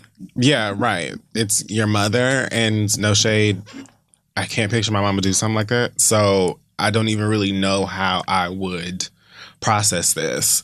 Like your mama is stealing from you. Yeah, like literally did and then didn't seem to care. And isn't upset about it, right? Like almost felt entitled to your money. Like, why are you tripping? It's $40. But girl, it's $40 you gave her didn't money have. Already, right. After she put your name and stuff without your permission. She probably fucked up your credit. And then now wants more money on top of that. Yeah. Like, I don't even know. I don't. Right. So here's the thing. I wouldn't give your mother money if I were you. I think what I'm struggling with figuring out how to tell you is how to deliver the message that you're not giving your mama any money. That I don't know how to approach because I don't really know. Like, if my mama did do something like that to me, I don't even know. Like, it's so complicated. I can't fathom my mama doing this. Right. Like, I feel like if my mama needed the $40 at best, she just would have called me and been like, girl, you left your wallet. Can I use your debit card to pay my phone bill or whatever? Right. Like, I don't even know. And if she did, even if she didn't call me first, even if she did it and then came to me later and was like, I used your card, my bad. Like, I would still be mad that she did it without asking. But the fact that she's just kind of like, well, I don't understand what you're mad about because it's just $40. It's like, that would push me over the edge. The fact that she seems to have no remorse and feels like your money is her money is just, that shows to me, I don't know. I don't want to say your mother is using you. But it sounds like she... Sounds like But that sounds so bad to say because that's your mama. I mean, well, that's just some people's reality, unfortunately. You know what I'm saying? I'm not saying that your mother is trash and she deserves, the axe. But I'm saying, like, she it sounds to me like you are self-sufficient, taking care of yourself, paying your own bills, taking care of your kid. This is like, again, an account that was not even just for you. This is for your kid. Right. You know what I'm saying? This is daycare, which is high. Right. You know what I'm saying? So, woof. Like, this is like, it's not okay that this type of stuff. And like, yes, you should have like a certain level of respect for your parents and things like that, but that doesn't mean that your parents can like literally steal money from you and try you, and you should just and not walk say all anything. over you. Right. I don't think I would cuss my mama out the way that I would cuss somebody out on the street, or one of my friends or cousins even, or somebody else who took some money from me without my permission. Right. You know, like many other people probably would have got like a tongue lashing. However, all I can say to you is that, yes, I would definitely not be giving my mother a red cent, but I would try to maybe even write down like how I want to have it, like what I want to say to her in a way. Maybe even, I mean, I would tell my mama face to face. I was going to maybe even just write her a letter, but I would write down how I want to say it in the most respectful, like straight to the point way about why I'm not giving her any money and why I feel like, you know, why I feel the way that I do. That way that when you do deliver this message to her, when you say these things to her, you're not being disrespectful, because you're not wrong for not wanting to give her any money. Right. You know what I'm saying? Like, it's not wrong for you to not give her any money at all, especially because of what she's done with you in terms of money before and not even giving a fuck about it. Right. But at the same time, I'm not going to say go and cuss your mom out like she a bitch off of the street. Right. Because I don't black even know. people, unless your mama does something egregious, like, and I mean off the charts terrible, we just don't do that, right? Unless she shot the dog in front of you or something. Like, it has to be so bad for black people to just come for their mamas like that. So I'm not saying that she would have to sleep with your man, or. But your mama's a grown ass lady, budgeting for the phone bill, budgeting for the light bill, paying rent. Like, these are things that she has been doing since before you were born. So we all have hard times, you know, shit gets rough. Nobody wants to think about their mama being evicted. Like, where is she going to go? Right. And all that other stuff. She probably going to come knocking on your door, and that's going to open up probably a whole nother set of problems. Because if she'll take from her own daughter's wallet, then she'll take from your house as well. I mean, yes. Eating up all your baby's fruit snacks and shit like that. I mean, she ate up his daycare. Attitude. You are not. I mean, she did. Right. It's like giving your mother money for things she needs is not the issue. The issue is that you have done this before. Yes, she does not, like, she's looking at you almost like a bank. Right. Like, she's expecting you to give her money.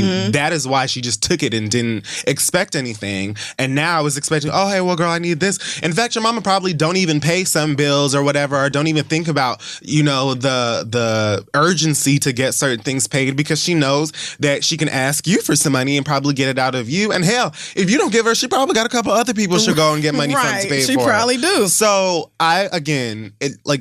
if your mother had a different behavior and attitude towards needing some money, right, and this was the same story, then I'd probably be like, yeah, if you have the money, go ahead and give it to her or whatever you want. But no, I definitely wouldn't be giving my mom no money. Right. And if you feel guilty about it, just remind yourself that you are a mother as well. Hello. And the only person you are obligated to take care of is your son. Hello. So your priority is him, not her. He takes precedence as far as like being taken care of, because he is the baby and she is the grown ass woman. He's literally the one who needs the help. Right. And if giving your mama $1,000 is going to put you in jeopardy of being evicted, then you can't do that to your son.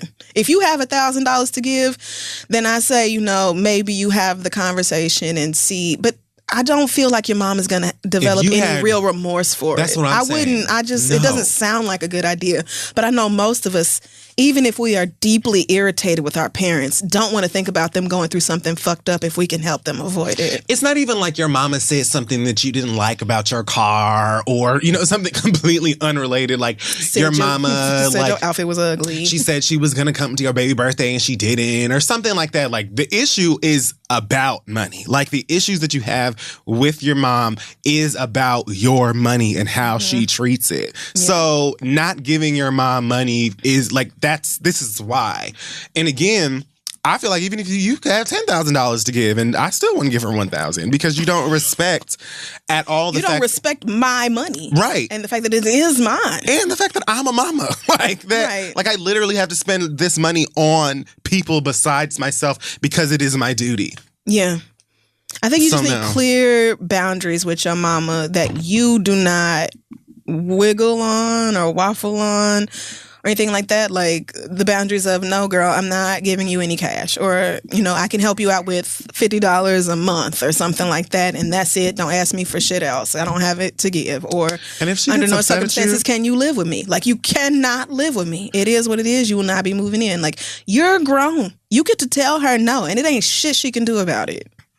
Right. So, good luck with that situation though, because I would just be so conflicted. Like that's my mama, but then, girl, what are you doing? Would have pissed me off. So, good luck with that because that is high stress. Our last question. Oh, I don't even know. I'm gonna let you pick breakup advice or a fiance lying about something. The fiance lying about something. Okay. So this one says, this is from a confused princess of Wakanda. She's, aren't we all? Sure. I have been with my fiance for 1 year and 2 months. We got engaged over Thanksgiving.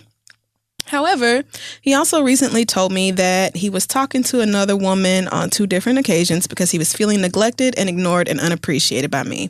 This truly hurt me, but I decided to stay with him and work it out because I love him, and also because when we first started dating, I went out to eat with a male coworker and didn't tell him about it until months later. I also gave somebody my phone number and had a conversation with him. Oh, again, girl. Nothing happened, but I didn't tell my fiance about it until months later. I forgave him because he forgave me, but now I found out that he lied about this other situation with other women. I bet you did. And he just made it up so that I could see how it feels to be treated that way. I initially shook it off. Oh, so he never did anything with anybody. Right. He made it up. He made it up so she could see how it feels. Ew, gross. I initially shook it off, but now I'm wondering if I'm crazy for staying with this man. I don't understand why he would make that up just to hurt me. Am I crazy for staying? Should I forgive and forget? Or should I fuck up his whole existence? Please help me. A confused princess of Wakanda. Fucking up his whole existence seems kind of extreme. It is extreme. In this scenario. However, being thoroughly aggravated sounds about right. Thoroughly aggravated because he fucked with your emotions. Yeah, he did. And because he clearly did not feelings. forgive you. At all. You said y'all worked it out, but the fact that you lied to him about interactions you had with other men or delayed telling him, which is just another form of lying. So wait, when did he tell her this? This thing? She doesn't specify, but they got engaged over Thanksgiving. So I'm assuming sometime between Thanksgiving and now. Y'all don't really write these emails out in a way that answers all questions. But I mean, it's impossible. Yeah. But, okay, so sometime after he fake forgave you, he came up with this whole story about talking to other girls to hurt your feelings too. Right. The only thing I would say about this, it's your decision. I don't know necessarily I would say break up with him or whatever. I would just say take a very great mental note about his level of petty. Like, that's extremely petty. And it's a mess. That's a type of petty that shows its face in other places as well. Right. Maybe not a place where you're going to have to leave this nigga or punch him in the face or something in the future. Mm-hmm. But, that is something I would definitely sit with and be like, damn, right. You carried all of that with you. First of all, if you claim to forgive me or whatever, then just do it. Right. And he clearly does not. And even if you are having trouble with it after you done said that you forgave me, I feel like you can always come to me and be like, no, I said I forgave you or whatever, but I'm still struggling. Do you want to go and talk to somebody or what is it that we need to do? Yeah. Because I'm still having trouble going over this.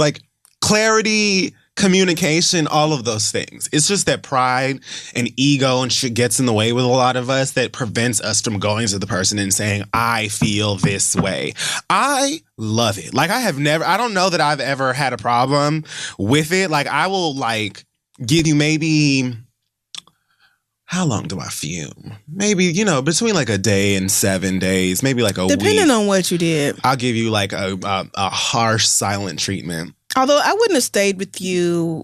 If I was him, I would have broke up with you when I found out you went to dinner with somebody else and didn't tell me for months. And I mean, or gave your number to somebody and y'all talked and never fucked, but... Then you chase me down the street and be like, I made the whole thing up. I just wanted you to see how it feels. Like, then I'm definitely leaving you. Well, so she's the one who was fucking around like that before. I know, but He's just, like, lying about it. Oh, so you're saying if you were him, you would have left her? If I was him, I would have left her, right. Okay. I wouldn't have stayed and tried to work it out, because I would have been like, what the fuck are you on? Like, either we together or we not. Why are you going out to dinner with niggas? Why are you giving your number to somebody? That would irritate the shit out of me. Right. I wouldn't work through that with you, especially because when this happened, y'all hadn't even been together for a year, or I'm assuming so, because y'all have only been together for 14 months. Honestly, I think y'all should break off your engagement behind this, because him making something up like that just to hurt you so that you see how it feels or whatever is, I mean, kind of funny in a petty way, but... I laughed. I mean, yeah, this is like, did you deserve it? Probably. But he should have done that. Well, you know what? No, he should not have done it at all. But the fact that he's playing games like that lets me know that y'all don't need to be married. Like, that's goofy and immature and childish. It is. To be like, oh, well, I just wanted you to understand how it felt, so I made up a lie about cheating so that you would be devastated. Bitch, what? Like, who does that? I don't think y'all should be getting married. Y'all probably should be breaking up, but at the bare minimum, y'all should be going to counseling to, like, work out your trust issues, because they're there on both sides. Especially because now he's opened up the door to, I don't know, I feel like if he still feels this way and is secretly harboring resentment towards you because of the times that you've stepped outside of y'all's relationship, even in minor ways, you still did it. So who knows if he's not going to hold on to those resentful feelings and then just cheat on you eventually anyway, whether y'all are married or not by that point. Who knows? It might happen. It might not. He might come up with another lie to fuck with your emotions. It's just, y'all have a lot going on, even in just this short email. And I don't think these issues can be worked out without a licensed therapist that the both of you are seeing. So I would recommend that, but I certainly would not marry this man until y'all have figured your shit out, because you don't trust each other. So... Well, there's that. Yeah, that's how I feel about it. That's going to wrap up the questions for this week. Send yours to asktheread@gmail.com, and we'll be back. Today's sponsor, Blue Apron, is a leading meal kit delivery service in the U.S. While many people know what Blue Apron does, many don't know about the types of meals you eat when you cook with Blue Apron, like quick bucatini with broccoli and pecorino cheese, an Italian-style shrimp and sweet pepper, and other fabulous things that I've never heard of before, but have tasted a few, and they are fantastic. Blue Apron delivers fresh, pre-portioned ingredients and step-by-step recipes right to your door that can be cooked. Yes, hooker. Or hooked in under 45 minutes. The menu changes every week based on what's in season and designed by Blue Apron's in-house culinary team. Blue Apron offers 12 new recipes each week, and customers can pick 2, 3, or 4 recipes based on what best fits their schedule. Blue Apron sends only non-GMO ingredients and meat with no added hormones. I've definitely gotten Blue Apron delivered before, and even I think before we started working with Blue Apron, even before I was seeing the boxes in the building. So now when I see them, I shake a little bit because I think somebody listening to the show. Right. It's probably just some white person. And I prefer to cook at home just because it saves so much money. You know exactly what's going into your pan. You're probably not going to overeat like you will with restaurants and big ass servings and all that. Blue Apron sends you exactly what you need, and they are treating our listeners to $30 off your first order when you visit blueapron.com/the read. So check out this week's menu and get your $30 off at blueapron.com/the READ. Blue Apron is a better way to cook. Try them out, and let's move on. Thanks again to Talkspace for supporting today's episode. Talkspace is the online therapy company that makes it easy to connect with an experienced licensed therapist whom you pick based on your preferences for a fraction of the price of traditional therapy. Homegirl with the last letter, this might be for you.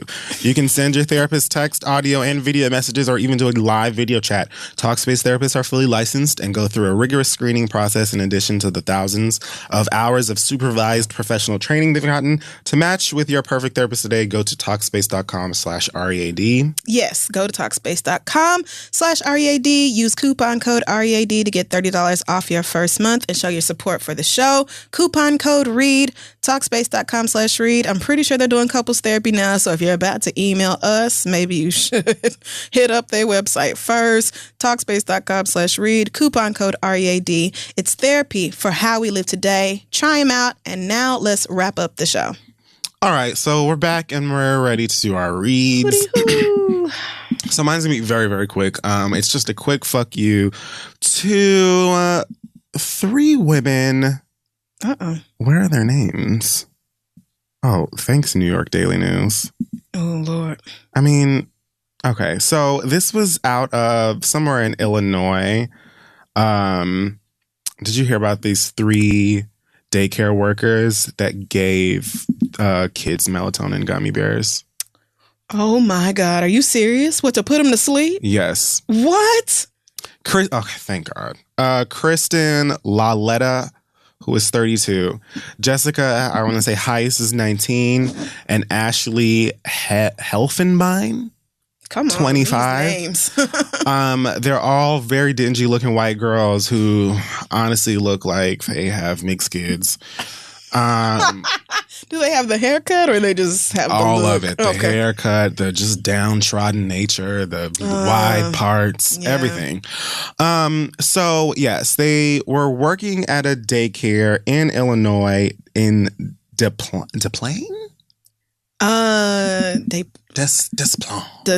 You know what? I actually don't know how to pronounce that. So anyway, somebody will tell us.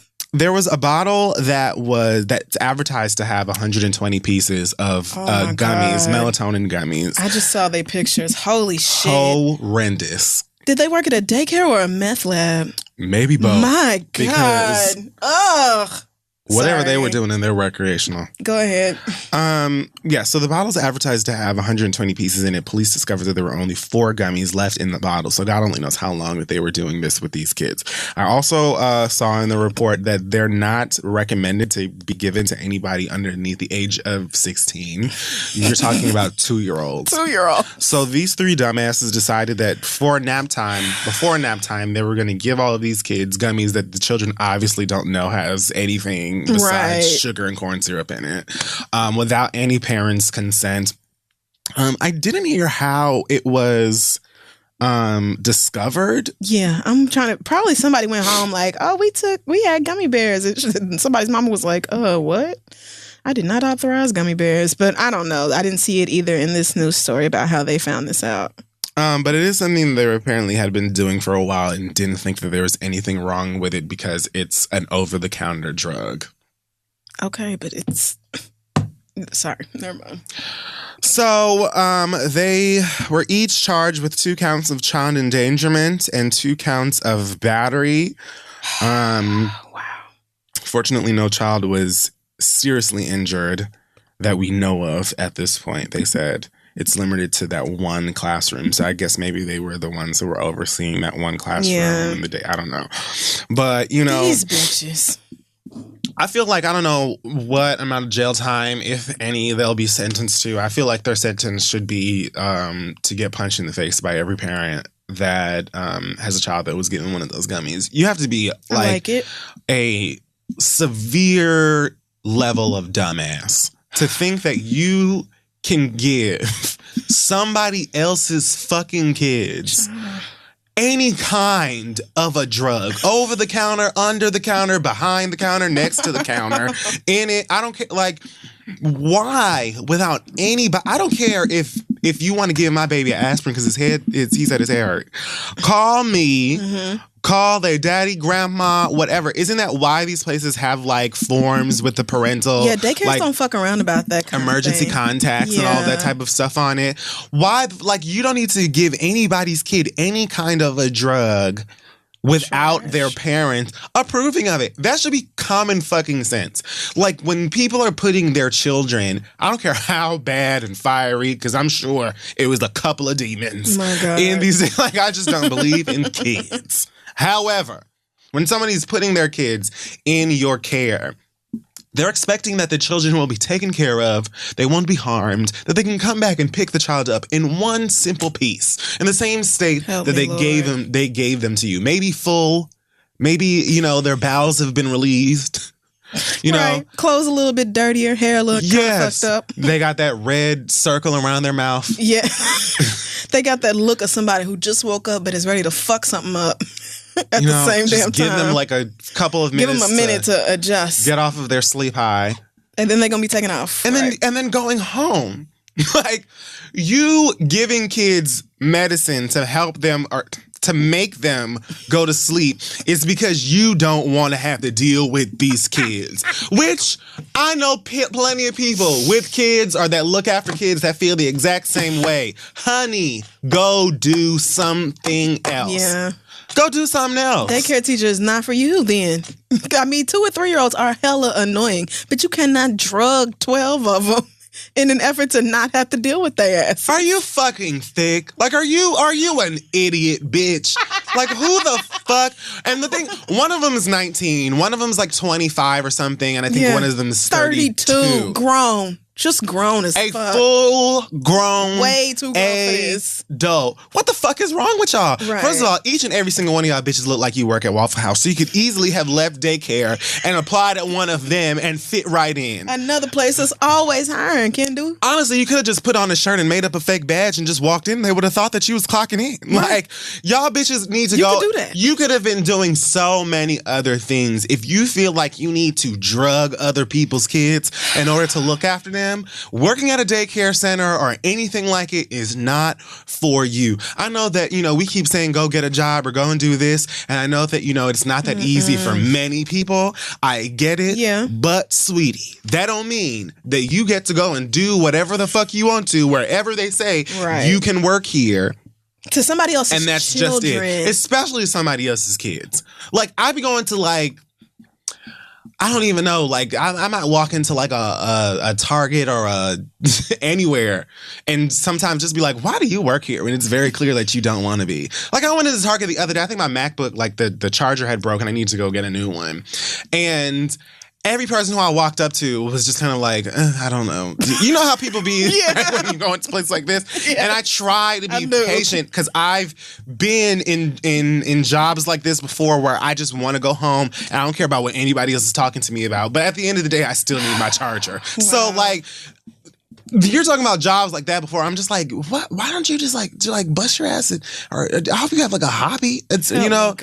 I hope you have like something you're doing on the side that you can like put these Target coins towards so that you can one day pursue your dreams. Because you hate this place. Like, but I mean, you hate it. But that's my charger. Retail. Everybody hates retail. Everybody hates working. Everybody. Forget it. But looking after another human being, especially one that don't fucking belong to you dumb bitch. Like, no. There are certain common sense things that you should not be doing with people's kids, especially if you are being paid literal dollars to watch after them. Right.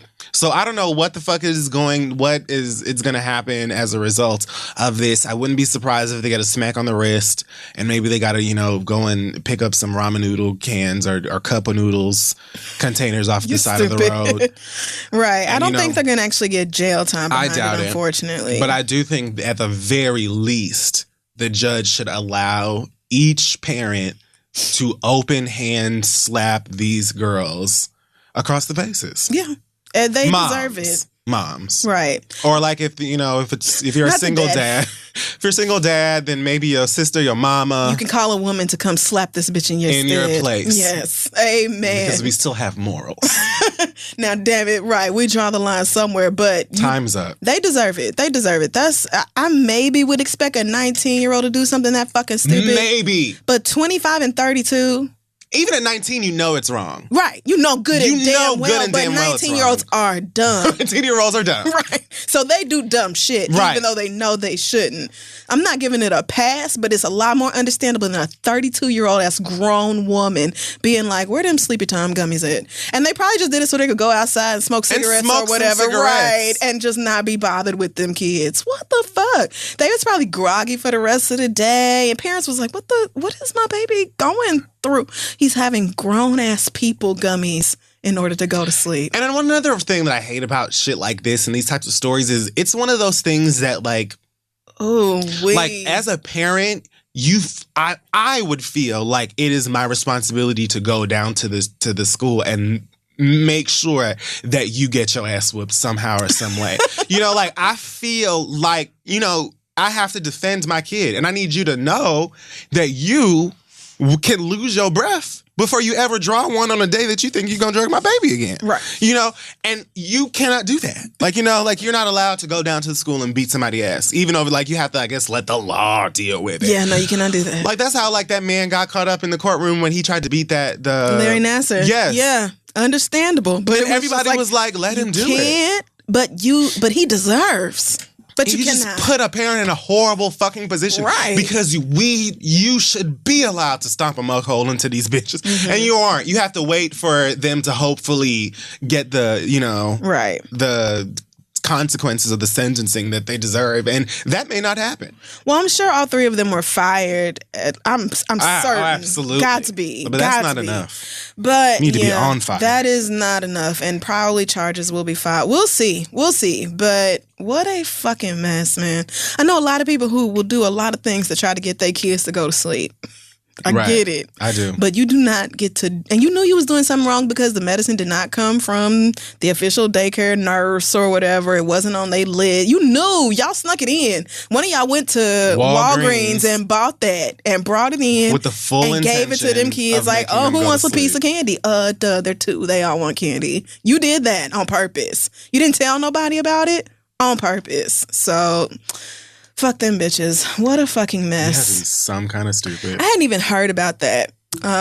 So thank you for bringing that to my attention. I was going to read somebody who called Whoopi Goldberg Taraji P. Henson. What? Like, you know, like I saw it on Lena Waite's Insta story. Like, you know how every single year at Oscars, they always, or every award show, unless it's BET or some other mostly black award show, they always mix us up with somebody else. That's true. And there was a photo with Whoopi Goldberg in that pretty dress she had on with her tattoo showing on her shoulder and her braids or her dreads or in a mohawk, whatever. And it was captioned Taraji P. Henson. How, though? I don't know. Taraji and Whoopi don't look nothing alike. That is, because remember last year it was Oprah and Whoopi. Wasn't it like, I think one of them, I think they called Whoopi Oprah. Maybe. I don't remember. I'm pretty sure they mixed up Oprah and Whoopi. Sometimes they mix up people where I'm like, wow, you didn't try, but at least it wasn't so like, off. Oprah and Whoopi Goldberg are not far. I think they're like 2 years apart in age. But such distinct faces. And just how do you not know also, Oprah's face? Distinct, like you should not even be working in any form or whatever fuck it is you're doing. Why is this your job if that's how you're going to fuck it up? Unless whatever website or magazine, you know, outsources to some like Russian cell underground that gets these pictures illegally and they just tag it, whatever. Because how the fuck do you confuse Whoopi Goldberg with Taraji P. Henson? Right. It just doesn't. It makes no sense. It doesn't make sense. But I did see a tweet that said Whoopi looked like when your auntie made your dyke cousin dress up for Easter. All right, and she did. She lovely dress. Christian Siriano did that, but she absolutely like a little closeted lesbian who's being forced to wear dresses. Whoopi always looks funny when she has on a dress because she rarely wears a dress outside of going to these award shows. And I had the feeling she was wearing tennis shoes underneath it. She does that too. I feel like she was. She does that too. She be wearing them on set at The View like she don't give one. Yes, bitch, me and my Asics right here. And her shoes are usually cute. I mean, so anyway, I was just linked to Rachel Dolezal apparently has a documentary on Netflix. I won't be paying attention to that. I'm going to skip. Wait a minute. Right over that because there's plenty of other white foolishness. So they giving Rachel Dolezal money. Don't do this. We don't know how much money Rachel Dolezal got for that, if any. Well, no, it had to be something. It had to be something. Wow. I'm floored. Apparently, or maybe, anyway, I'm not even going to give my energy to that. I wish right that now. she would just get sucked into a wormhole. Just go raise your mixed children and leave us alone. Just go away. Go to the upside down. Why people insist on being famous? Why do you have to do this? Rachel Dolezal could change her hair, maybe put on some glasses or something, move to the middle of America, and nobody get a job and just live her life. What the fuck? I don't get it, but I don't know. Y'all are just addicted to attention, I guess. Anyway, the bitch I'm cussing out this week is named Diana Volatich. I'm assuming that's how you say it. I might be fucking up her last name. She has a podcast called Unapologetic. She is a social study teacher at Crystal River Middle School in Crystal River, Florida. Shout out to Florida. I already know what I feel about that. And Diana Volatich Titch, whatever. Don't matter. Has been on this podcast talking about her white supremacist values. Wait. She has a podcast and she's a teacher? She has a podcast and she's a teacher. So here's the thing. She had an alter ego, or she went under a fake name, Tiana Dalichov. And Tiana Dalichov is the one who had this white supremacist nationalist podcast.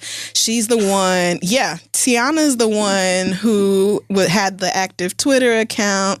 Tiana is the one who was talking about Muslims need to be eradicated from the earth, and she's anti-Semitic. She was even pushing some of these ideals in the classroom and talking about it. She was saying, the principal came up to me and was like, I've gotten complaints from parents. Is there anything for me to worry about? And she was just like, no. And it was dropped because she's white. Of course. What? She talks about how investigation. Clearly there's a difference between, black kids, a kid from Nigeria and a kid from Sweden. They're not going to learn the same way or have the same IQ because, certain races aren't as smart as others. Like, she's that bitch. She's that fucking wretched. So the thing is, Tiana Dalichov is the one who has been openly saying these things on Twitter and on her podcast. However, where Diana's dumbass fucked up of course is that she used her own photo online. Of course. And there were all these other, when they were investigating, this podcast and is this her or not, it was that she talked openly about being a public school teacher. She said, how long she had been working at the school. Obviously didn't get the name of it, but it matched up with how long she had really been working on it. Right. She said that she lived in Crystal River, Florida, which how dumb could you be putting your actual city in an essay? Like, why would you do that? She's 25 years old. So again, old enough, not even to know better or whatever. This bitch is a teacher. Now, granted, it's at a mostly white school, but I am sure that the black and brown kids who were, being taught by this bitch were bearing the brunt of all of her dumb shit. Had to have been over the past school year or whatever. So she really fucked up when she put her own damn picture on the alter ego account. That racists are typically stupid. But racists from Florida, so fucking stupid. I don't know, what the fuck is wrong with you, bitch?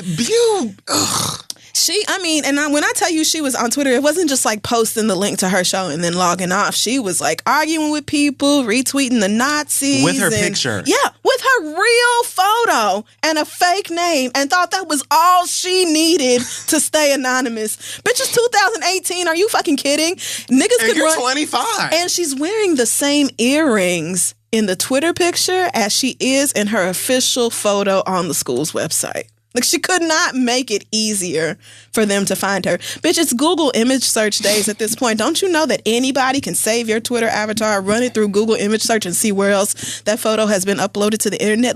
It doesn't even take long.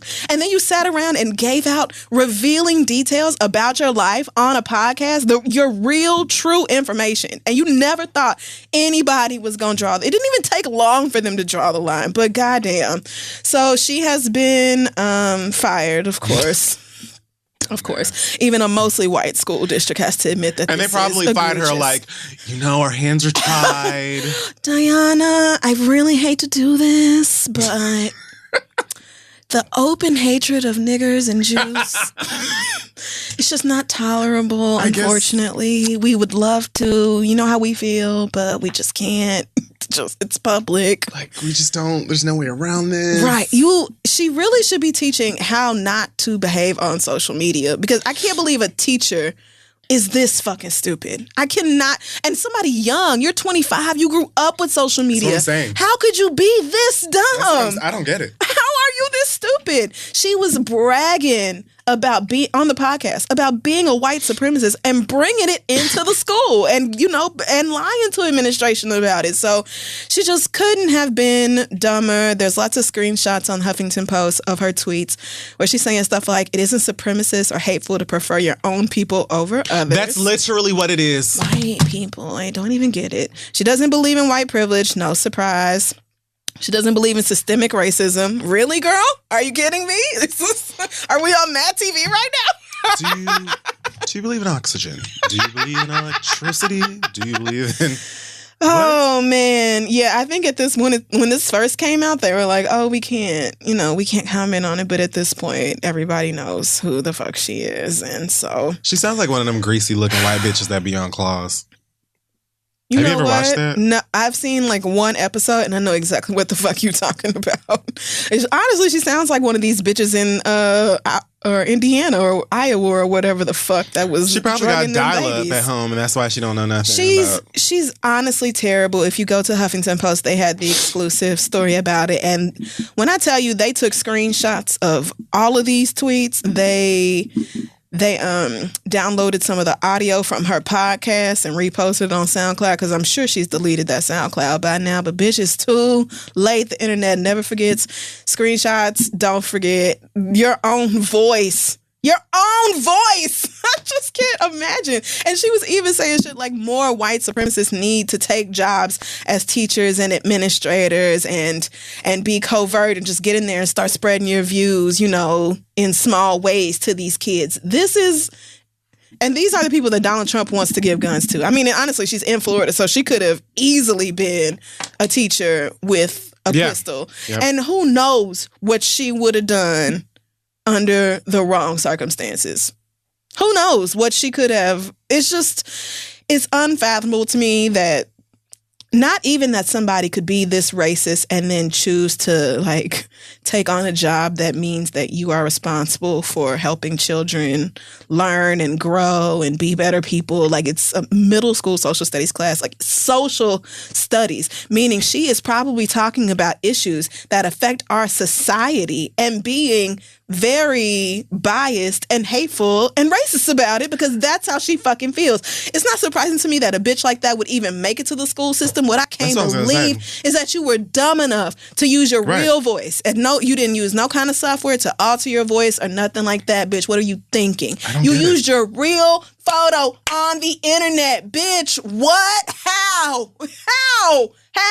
We've been online for too many years. It's just not. My Twitter photo ain't even me.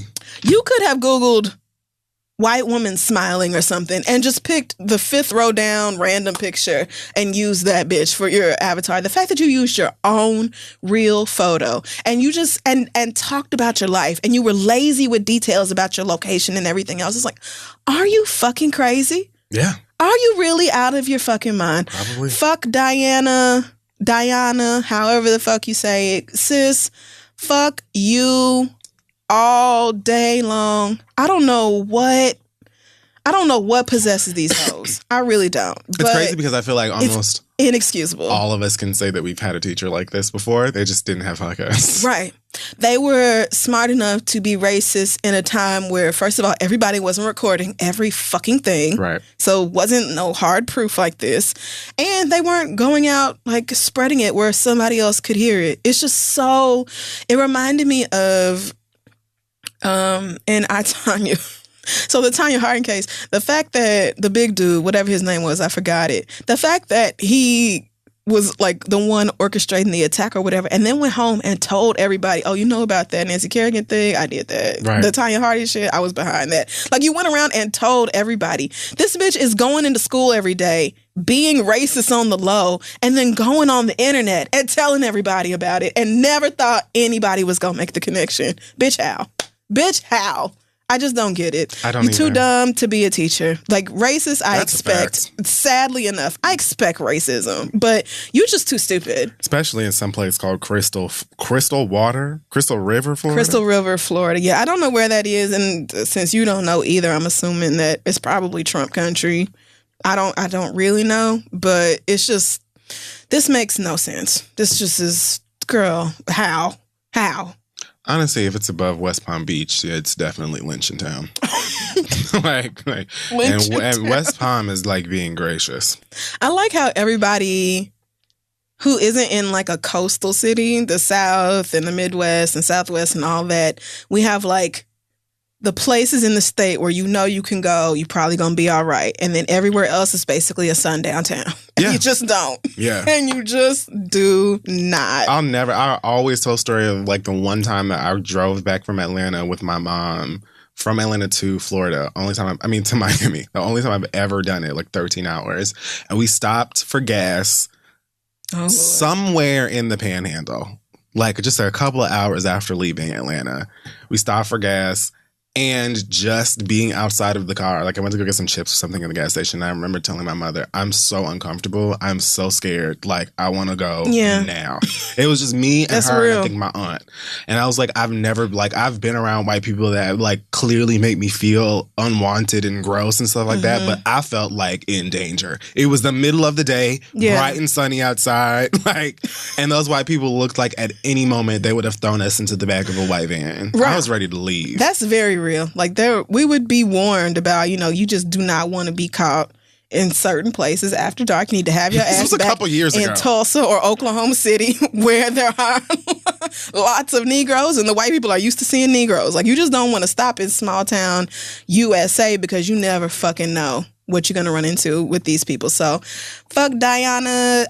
Again, girl, can't believe you were that dumb about your racism. Really can't believe you used your real photo on the internet. Furthermore, how could you feel about anybody taking your advice or anything that you've said seriously when you did something so stupid too? Right. Like, why would I ever take anything that you have to say, like, as anything? Right.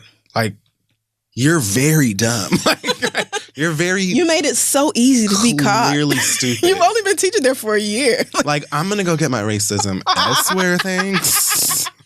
Girl, it's a public podcast. You didn't think maybe everybody who was listening was not a fan of yours? And when they heard you were a teacher was like, let me see if I can start drawing the lines together and figure out who this bitch is. Wow. Stupid bitch. Anyway, what a dummy. That wraps up this week's episode of The Read. Make sure you check us out at thisistheread.com and follow us on social at thisistheread. Kefir, you have any news this week? Yes. Shout out to DC and surrounding areas. Yes. We will see you guys and gals this weekend. Make sure that you also check out the pop-up shop hosted by Asante. It will be taking place at the Blind Wino, which you guys reminded me is where we had Trilloween once in DC. Right.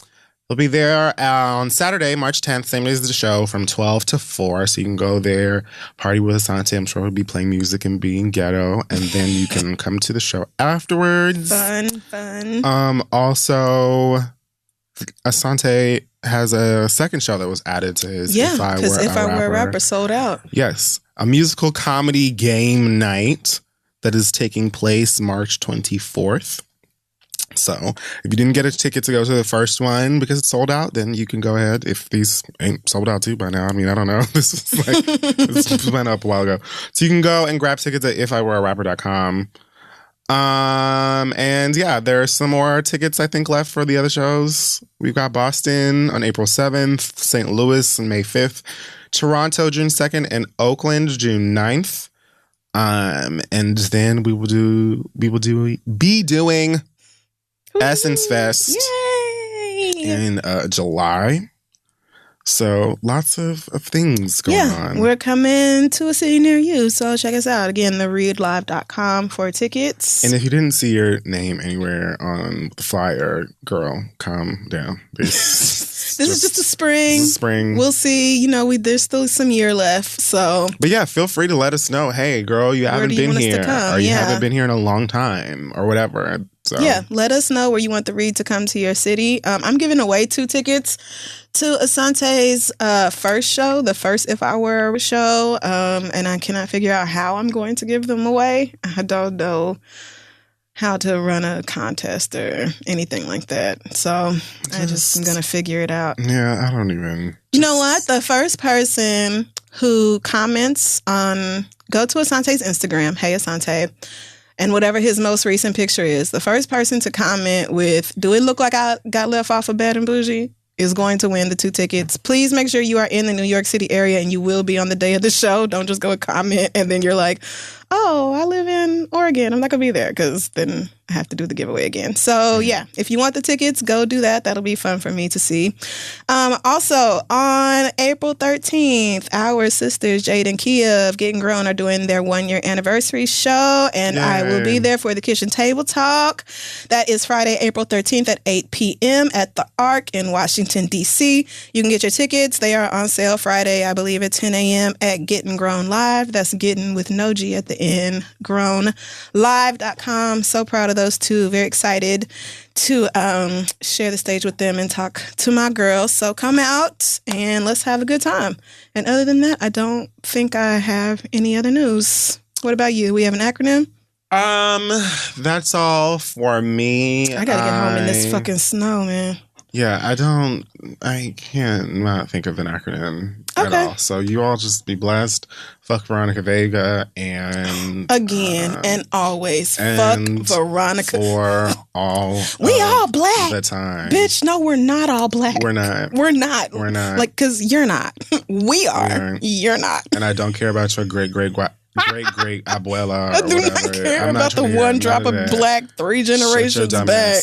Bitch, please. Why on the previous episode when Trina asked you why you feel like you could say nigga, you didn't just say, oh, because I'm black, here are the receipts. Right. Because you aren't. Because you aren't. Shut up. And you have never claimed a black identity. It's cute for you now because you want to say nigga. Bitch, bye. And your music is still trash, so you don't have a leg to stand on. All right, guys. Take care of yourselves. See you next week.